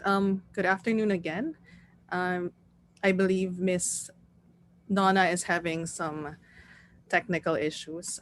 So we again beg your indulgence and your patience. We still see her slides though, so let's take some time to absorb some of that because this is a wonderfully made presentation. Oh, Miss Donna, are you back? Let's give you a few seconds to set up and then so you can continue your Yes. presentation. Okay. Hello. Great. We can hear you and see you again. Okay. Yes, hello, I'm here. Yep. Okay, yeah. All Go right. ahead, Miss Donna. You can Okay. continue. Thank you. Can I continue now? Yes, please. Yes, please. Thank you. Okay. Another one is yes, okay. So now we also learned we should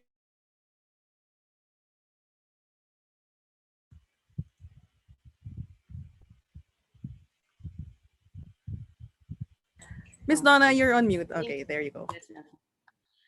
Here we learned that we need to make our target market aware of our product, of our brand. So I've learned how to make a post that will make my target market aware of the brand of our product, and so for the first time visitors, they will be interested in our product by educating them about the benefits of whatever it is that they can get from our product. Next slide, please.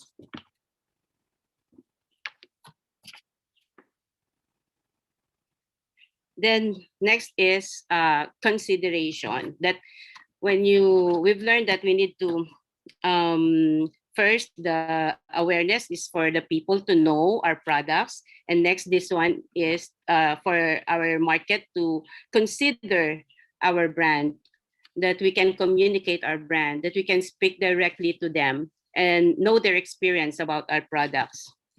Here I've learned to invite. Before, I used to post, I already have a FB page, but I simply post some pictures without even inviting people to visit, to send me a message, or to try our products. Just posting. So it is only in our mentorship program that I've learned all these things that needed to be into my post, so that we can reach more people. Now I also learned the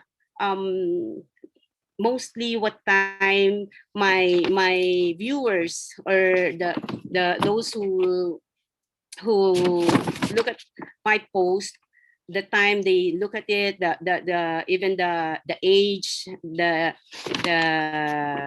ages of those who visit my page, though even what gadget they're using and what they really like. So this really helped me. Before, I don't mind about those things. I'm not really aware that those things really will help to promote our products and to target our products. Next, please. Next slide, please.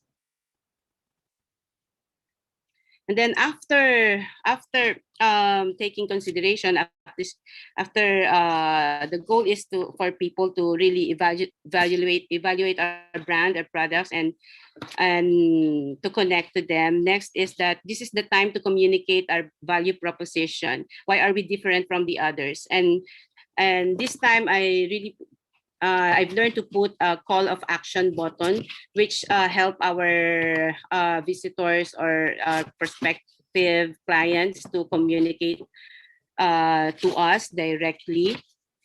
And the benefit of this is, next slide, please.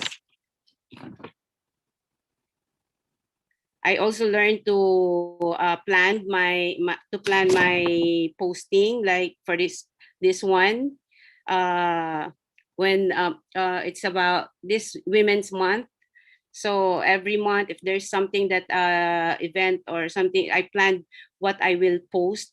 And also because of this one, we have this inquiry right now. We have an ongoing negotiation with possible importer, just because of this post. So I can say, yes, it really helps. It is time for us MSMEs to really consider really adapting this new normal, because there's no way for us to move but to really go with the flow of this digital transformation. Again, I believe I encourage and invite other MSMEs to try SIKAP mentoring program and to register, so that you also be just like me, who know nothing about digital marketing. Now we are really enjoying the benefit of knowing how to connect to our clients, how to promote our product, and how to really make our brand known, not just here in Dumaguete, not just here in Negros Oriental, in Visayas, but all over nationwide. And now we are hoping, just like what our speaker a while ago, Puhon, we will reach international. That Lemoncito will also be known even outside of the Philippines. And before, as I end this presentation, next slide, please. I hold on to this passage in the scriptures that says, "But those who hope in the Lord will renew their strength. They will soar on wings like eagles. They will run and not grow weary. They will walk and not be faint." Let's trust God that He is in control, because I believe the Lord will always provide us a way out, something that will strengthen us to face any challenges that might come our way. Next slide, please.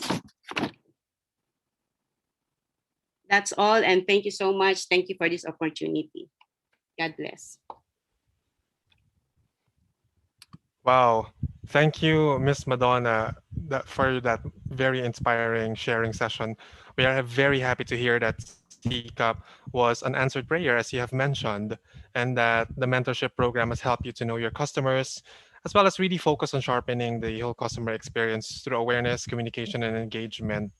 And I am with you in saying, Puhon, your business will grow and become for export, so to speak.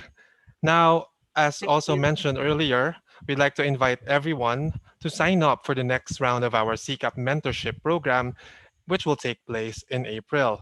For more information, you may visit our website, www.sikap.com.ph, or send us an email at sikap@pdrf.ph.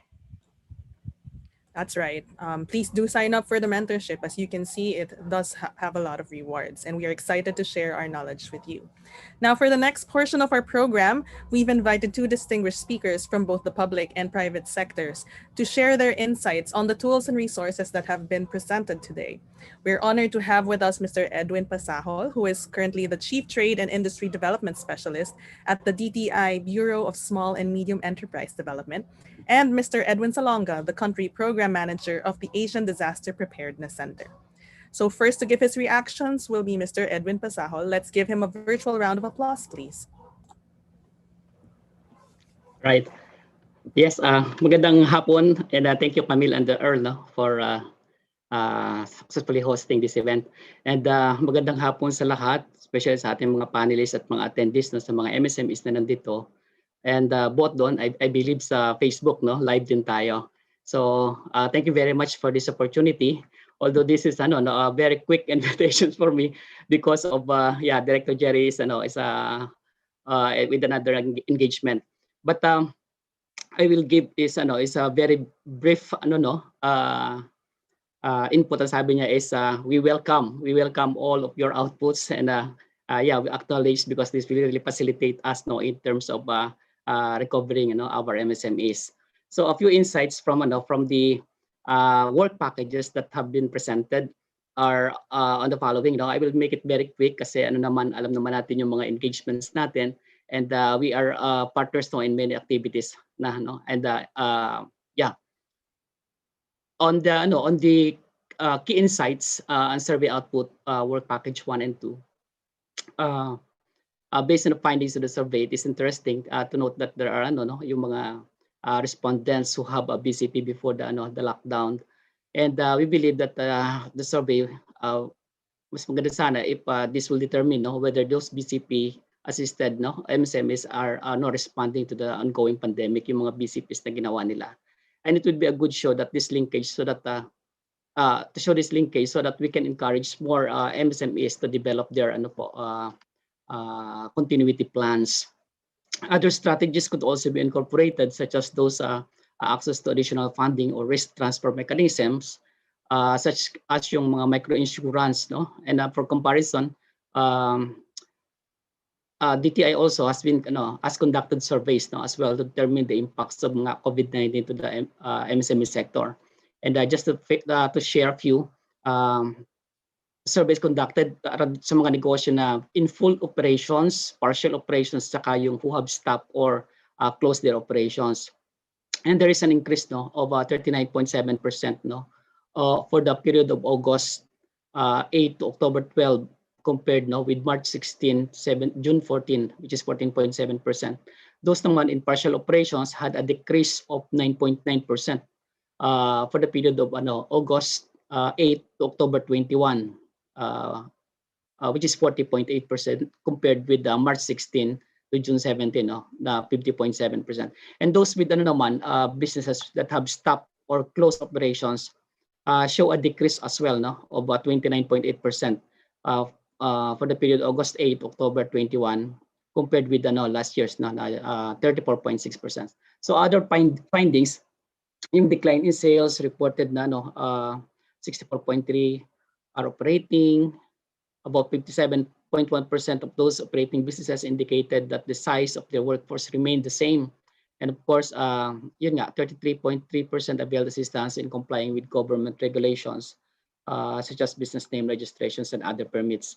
And of course, the majority, or 91.4%, were satisfied with our assistance that they have availed, primarily sa DTI.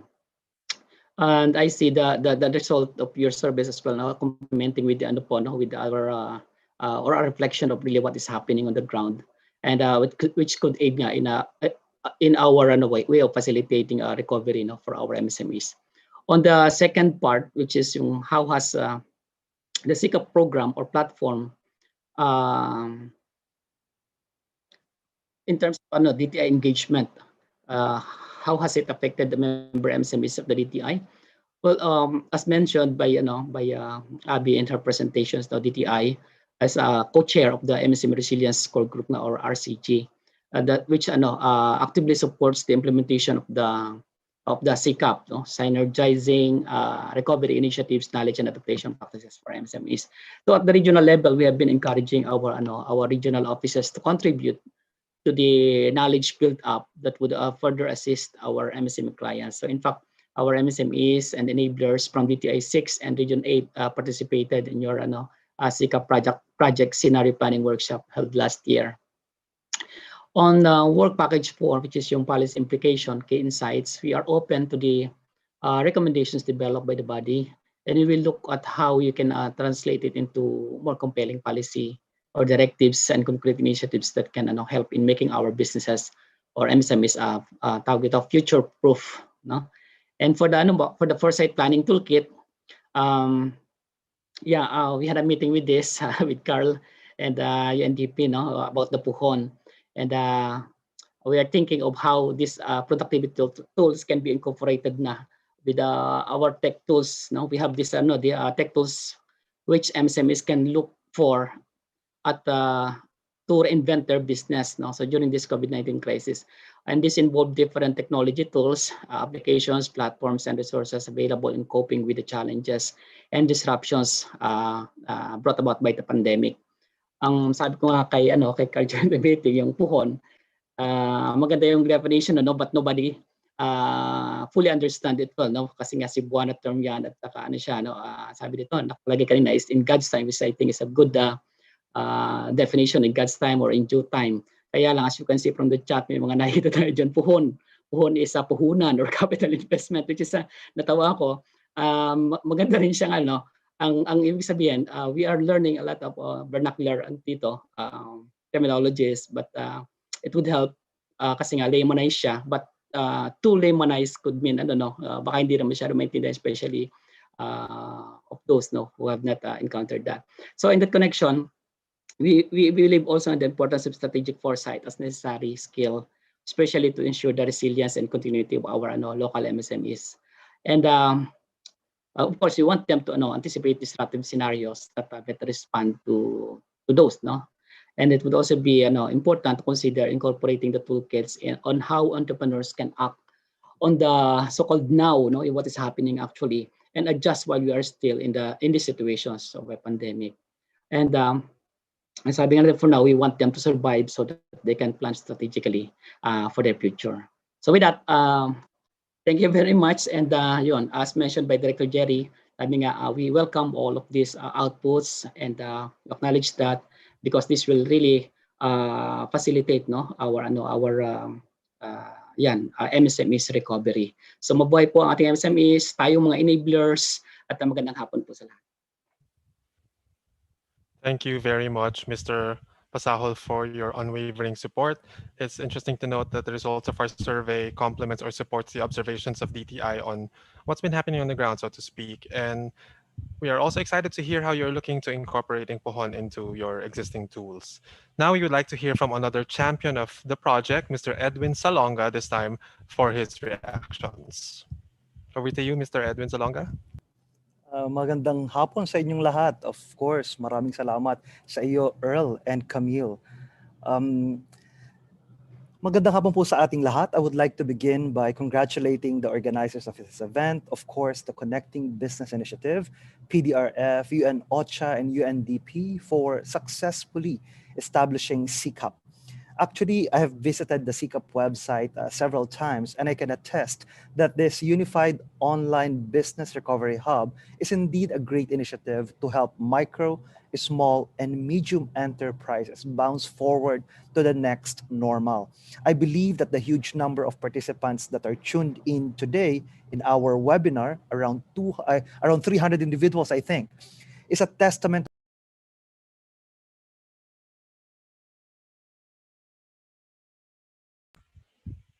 Sir Edwin, you just went on mute for a few seconds. Okay. You're back So, now. Right. Sure. You're back. I'm back now. Okay, so magandang hapon muli sa inyong lahat.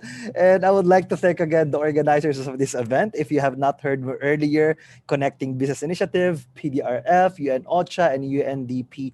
At nagpapasalamat ako sa maraming nakikinig sa atin ngayon, around 300 individuals, which I think is a testament to the ever-growing public interest in supporting MSMEs build their resilience.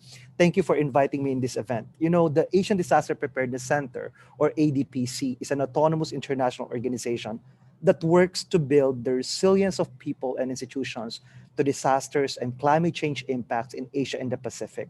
In the Philippines, actually partner natin ang PDRF along with the Office of Civil Defense, or OCD, and the Center for Disaster Preparedness, or CDP, under the umbrella Philippine Preparedness Partnership. And among the projects that we have here, ang focus talaga ay ang MSME sector. Even before this event, I am already hopeful about the future of our local businesses, but the testimony provided by the Lemoncito case study strengthened that belief. Let me provide you a key insights and reactions with regard to the presentations earlier presented here.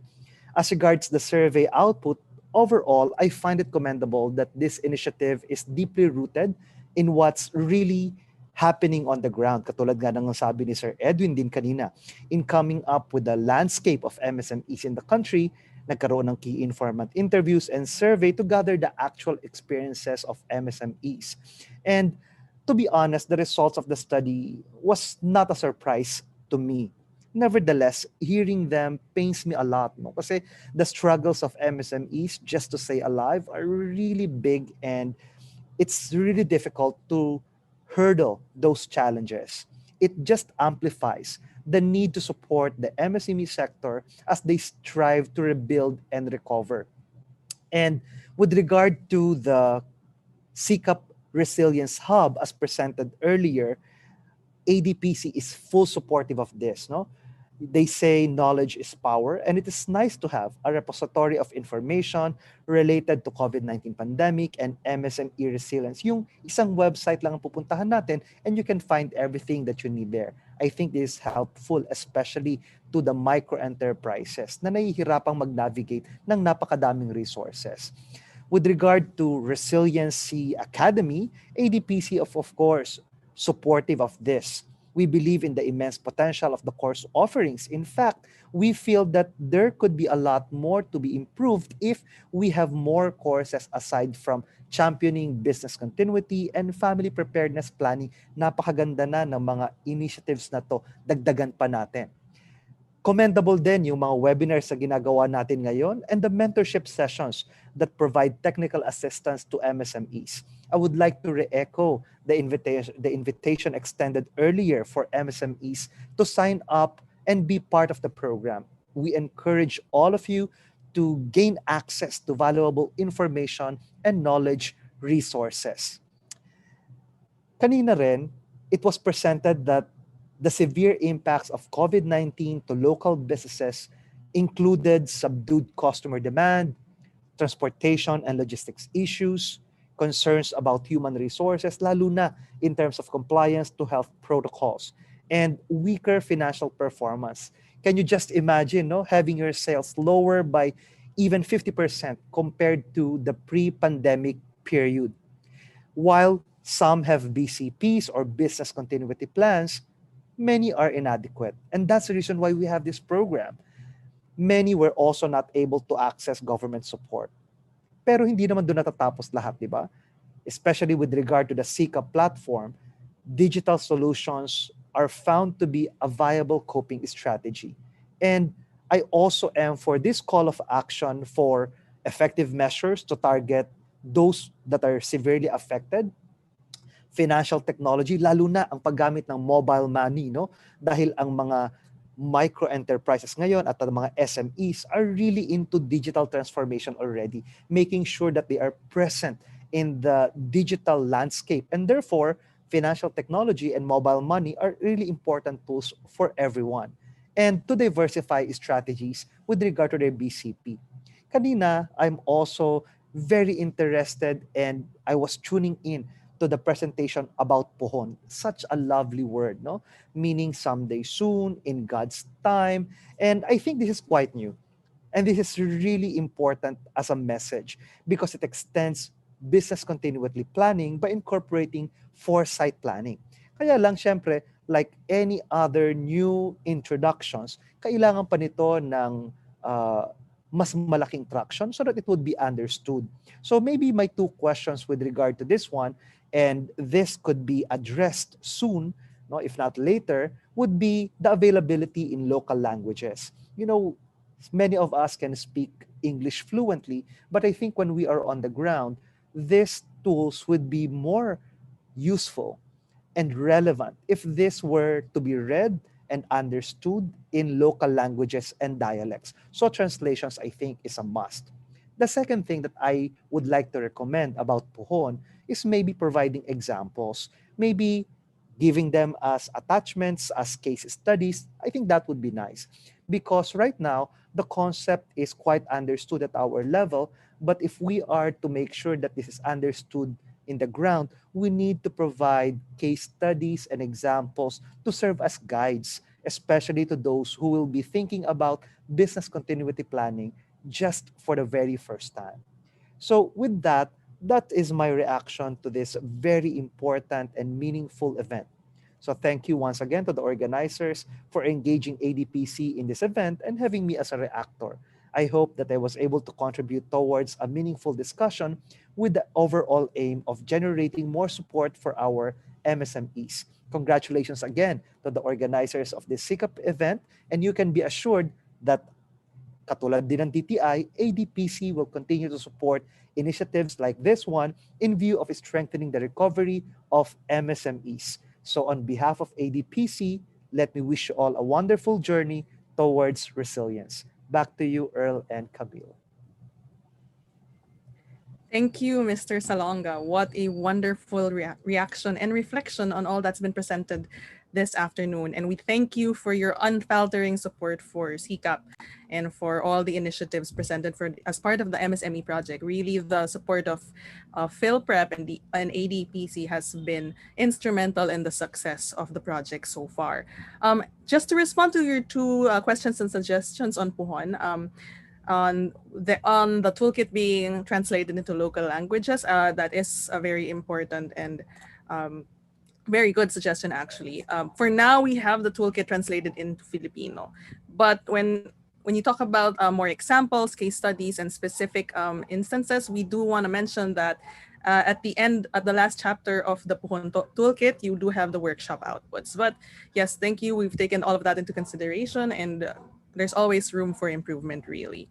So again, we are almost at the end of our program, and I hope that all the learning and all the insights that we've shared today have already kind of built our resilience and our ability to face whatever disruptions may come our way. To formally conclude this event, we are again very honored to have two more distinguished speakers from UNDP and OCHA to deliver the closing remarks. That's right. First up, we have the Deputy Resident Representative of UNDP in the Philippines. Let's give a big hand to Mr. Enrico Gaviria.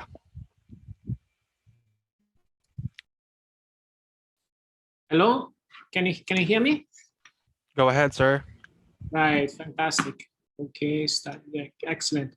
Okay, so it was in fact very. It's a pleasure to be here today. I mean, I've been following the conversation since they started, and it is such a rich array of insight, and I think it's very good that we do put some time in reflecting about the SIKAP experience. And I would like to thank everyone who took the time and put the work on this in arranging this forum. We're both very happy and proud to share our work for the micro, small, and medium enterprises through the synergizing recovery initiatives, knowledge, and adaptation practices. I'm not sure if you have said that enough, and we just hang up on the acronym of SIKAP.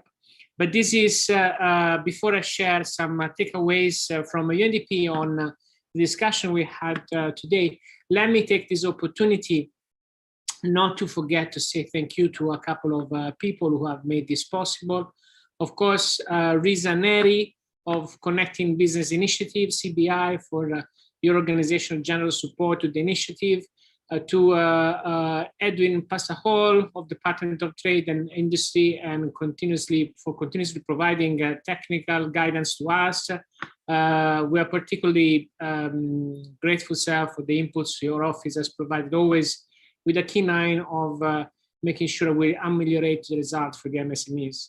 To Batch Meli and the entire PDRF team for the valuable partnership. This is not a partnership that happens by chance. It's something that the PDRF have been in very close contact, also in other settings, specifically on the our engagement on the humanitarian kind of work.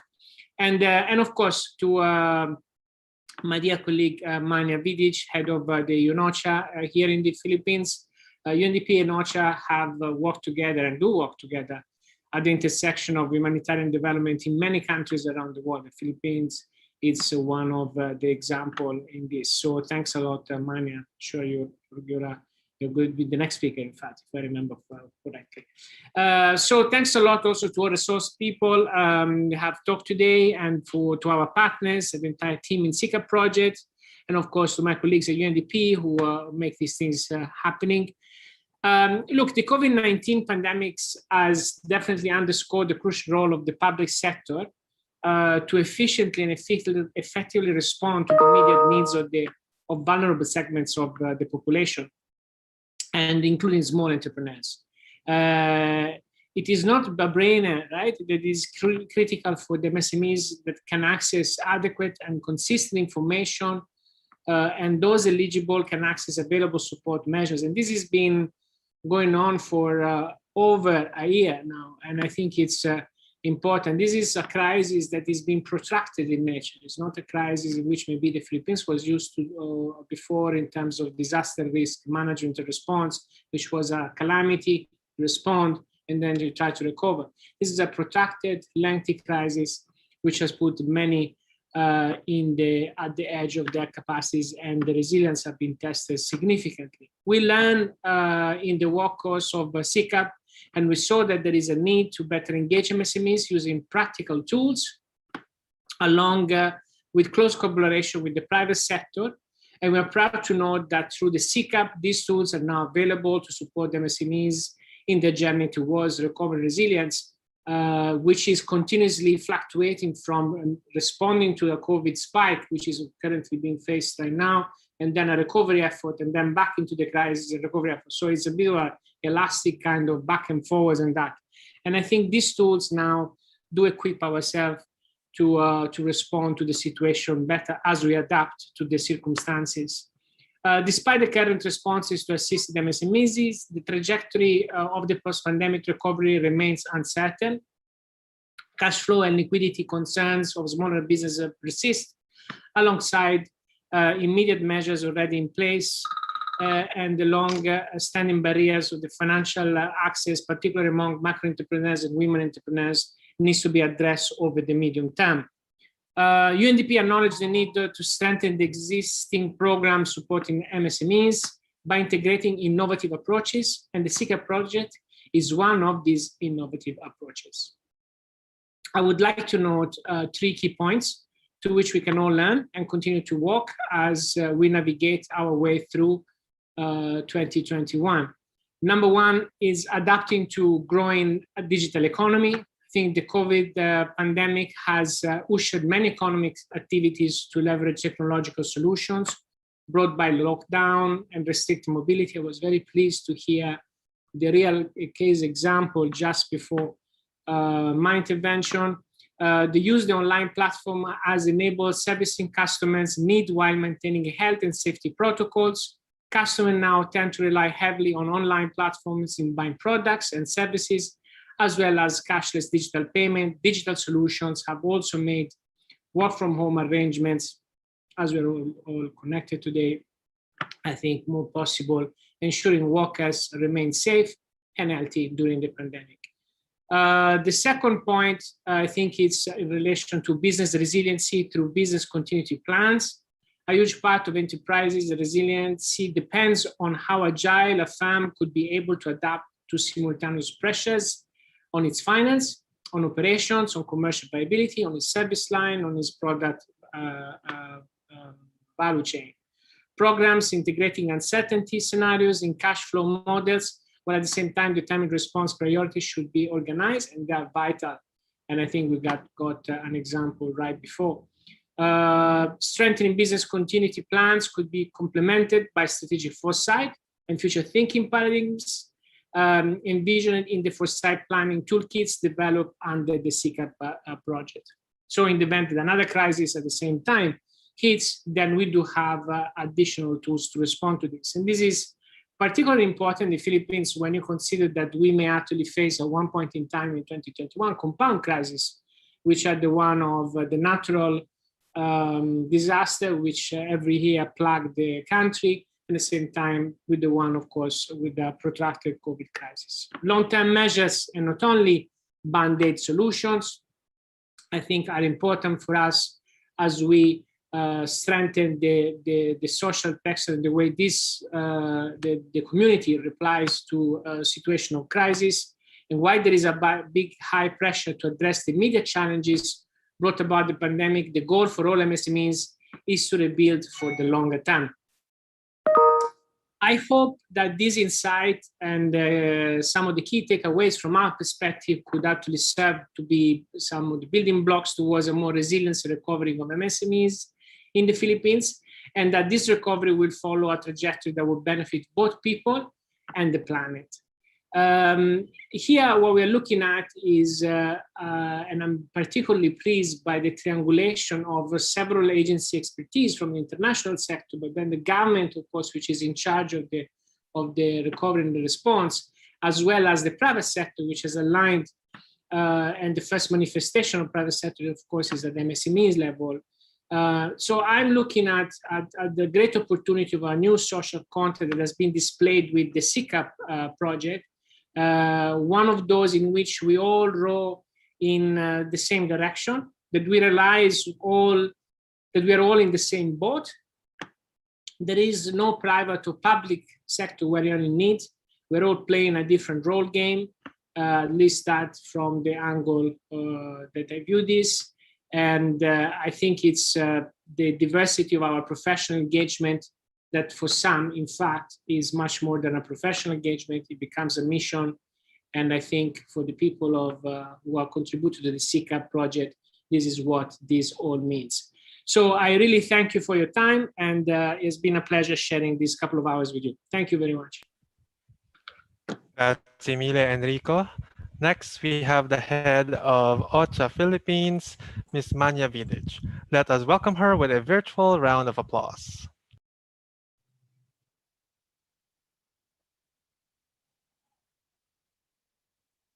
Yes, hello, hi, good afternoon.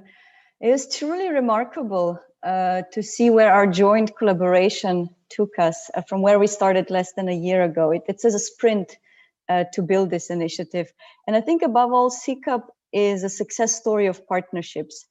I often get asked about the multi-stakeholder partnerships and if there are some success stories. So this will be my new and innovative example of how the Connecting Business Initiative, the United Nations Development Program, and OCHA, but above all the PDRF, with its amazing and hard-working team behind it. To name just a few, Butch, Verona, and Trina really came about it and kind of brought life into it. And the magic ingredients of any such successful partnerships are really simple.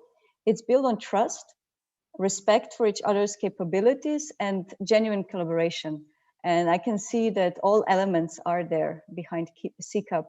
So well done to many of you behind the initiative. I'll not mention the names, Enrico did a very good job already, that made it possible and change and touch lives of so many Filipino entrepreneurs at times when they needed it most. The breadth of the tools you developed for MSMEs, and some of them for the first time, is impressive. And testimonial and personal stories we've heard today are really powerful. And they put a face and the struggle behind what it means to be an MSME during a pandemic. You might be wondering why an agency like OCHA, which is responsible for humanitarian coordination and coordination of assistance and coordination of actors, would be interested in an initiative like SIKAP. The underlying logic is quite simple. It is about coordination with hope and coordination for resilience. The traditional approach of how we would be delivering assistance would be that you would offer people food, in-kind contribution, cash as aid, but it's much more powerful and empowering and inspiring and reigniting if we come together to rather ensure that MSMEs stay in business and make them more resilient for future shocks. So this was the idea behind SIKAP, and we made it sure that it was a no-brainer, and that in the early days of the pandemic really started investing in it immediately, and in the Filipino MSMEs. And we hope that this approach pays dividends now that the pandemic is turning into a marathon. About the future, colleagues Enrico from UNDP, Riza from the Connecting Business Initiatives, and ourselves, I think our homework and our key takeaway is that now we need to take this initiative and the tools further and see how we can spread good word about it outside the Philippines and really make it a global success story and use it as a global good practice to replicate elsewhere, particularly in the middle income countries where we operate. So in a way, this is a really powerful initiative. And when we come together, great and inspiring work can be done. Thank you. Merci beaucoup, Manya. Thank you so much for that message. Truly, SIKAP is a success story of partnerships, and we are all pretty excited to take it further, hopefully globally. So you heard it here first. All right, so that concludes our program. Thank you very much for staying. Before we go, a few final reminders. First, we'd like to hear from you. We dropped a link to our post-event evaluation form, and we hope that you can accomplish this simple survey to inform us how we can improve our events. The link is there, and I hope you're able to access it as well. We'd also like to invite everyone to sign up for SIKAP. We keep saying it, but please do go to www.sikap.com.ph. You can use your Facebook account to set up a free account, and then please follow SIKAP on Facebook as well. The link is there on the screen. Please follow us for more updates as well. So if you do want to reach out to us about SIKAP or any of the other MSME initiatives, again, do send an email to sikap@pdrf.ph. We'd love to hear from you, and we are always on the lookout for new partners. That's right. Thanks, Camille. And to everyone, that's a wrap on RISE MSME, Resilience through Innovative and Sustainable Enterprises. As always, it has been a pleasure co-hosting this event with you. Yeah, likewise, Earl. Constantly a delight. And to everyone, to all our participants on Zoom, Facebook, and YouTube, thank you again for attending this webinar. We hope you were able to learn innovative and sustainable ways of facing all kinds of disruptions. The road to economic recovery may be long, but we've already started the journey. And now we've got the tools and resources to keep moving forward. So let's rise together. Thank you again, and please do stay safe. Thanks, everyone. Be safe.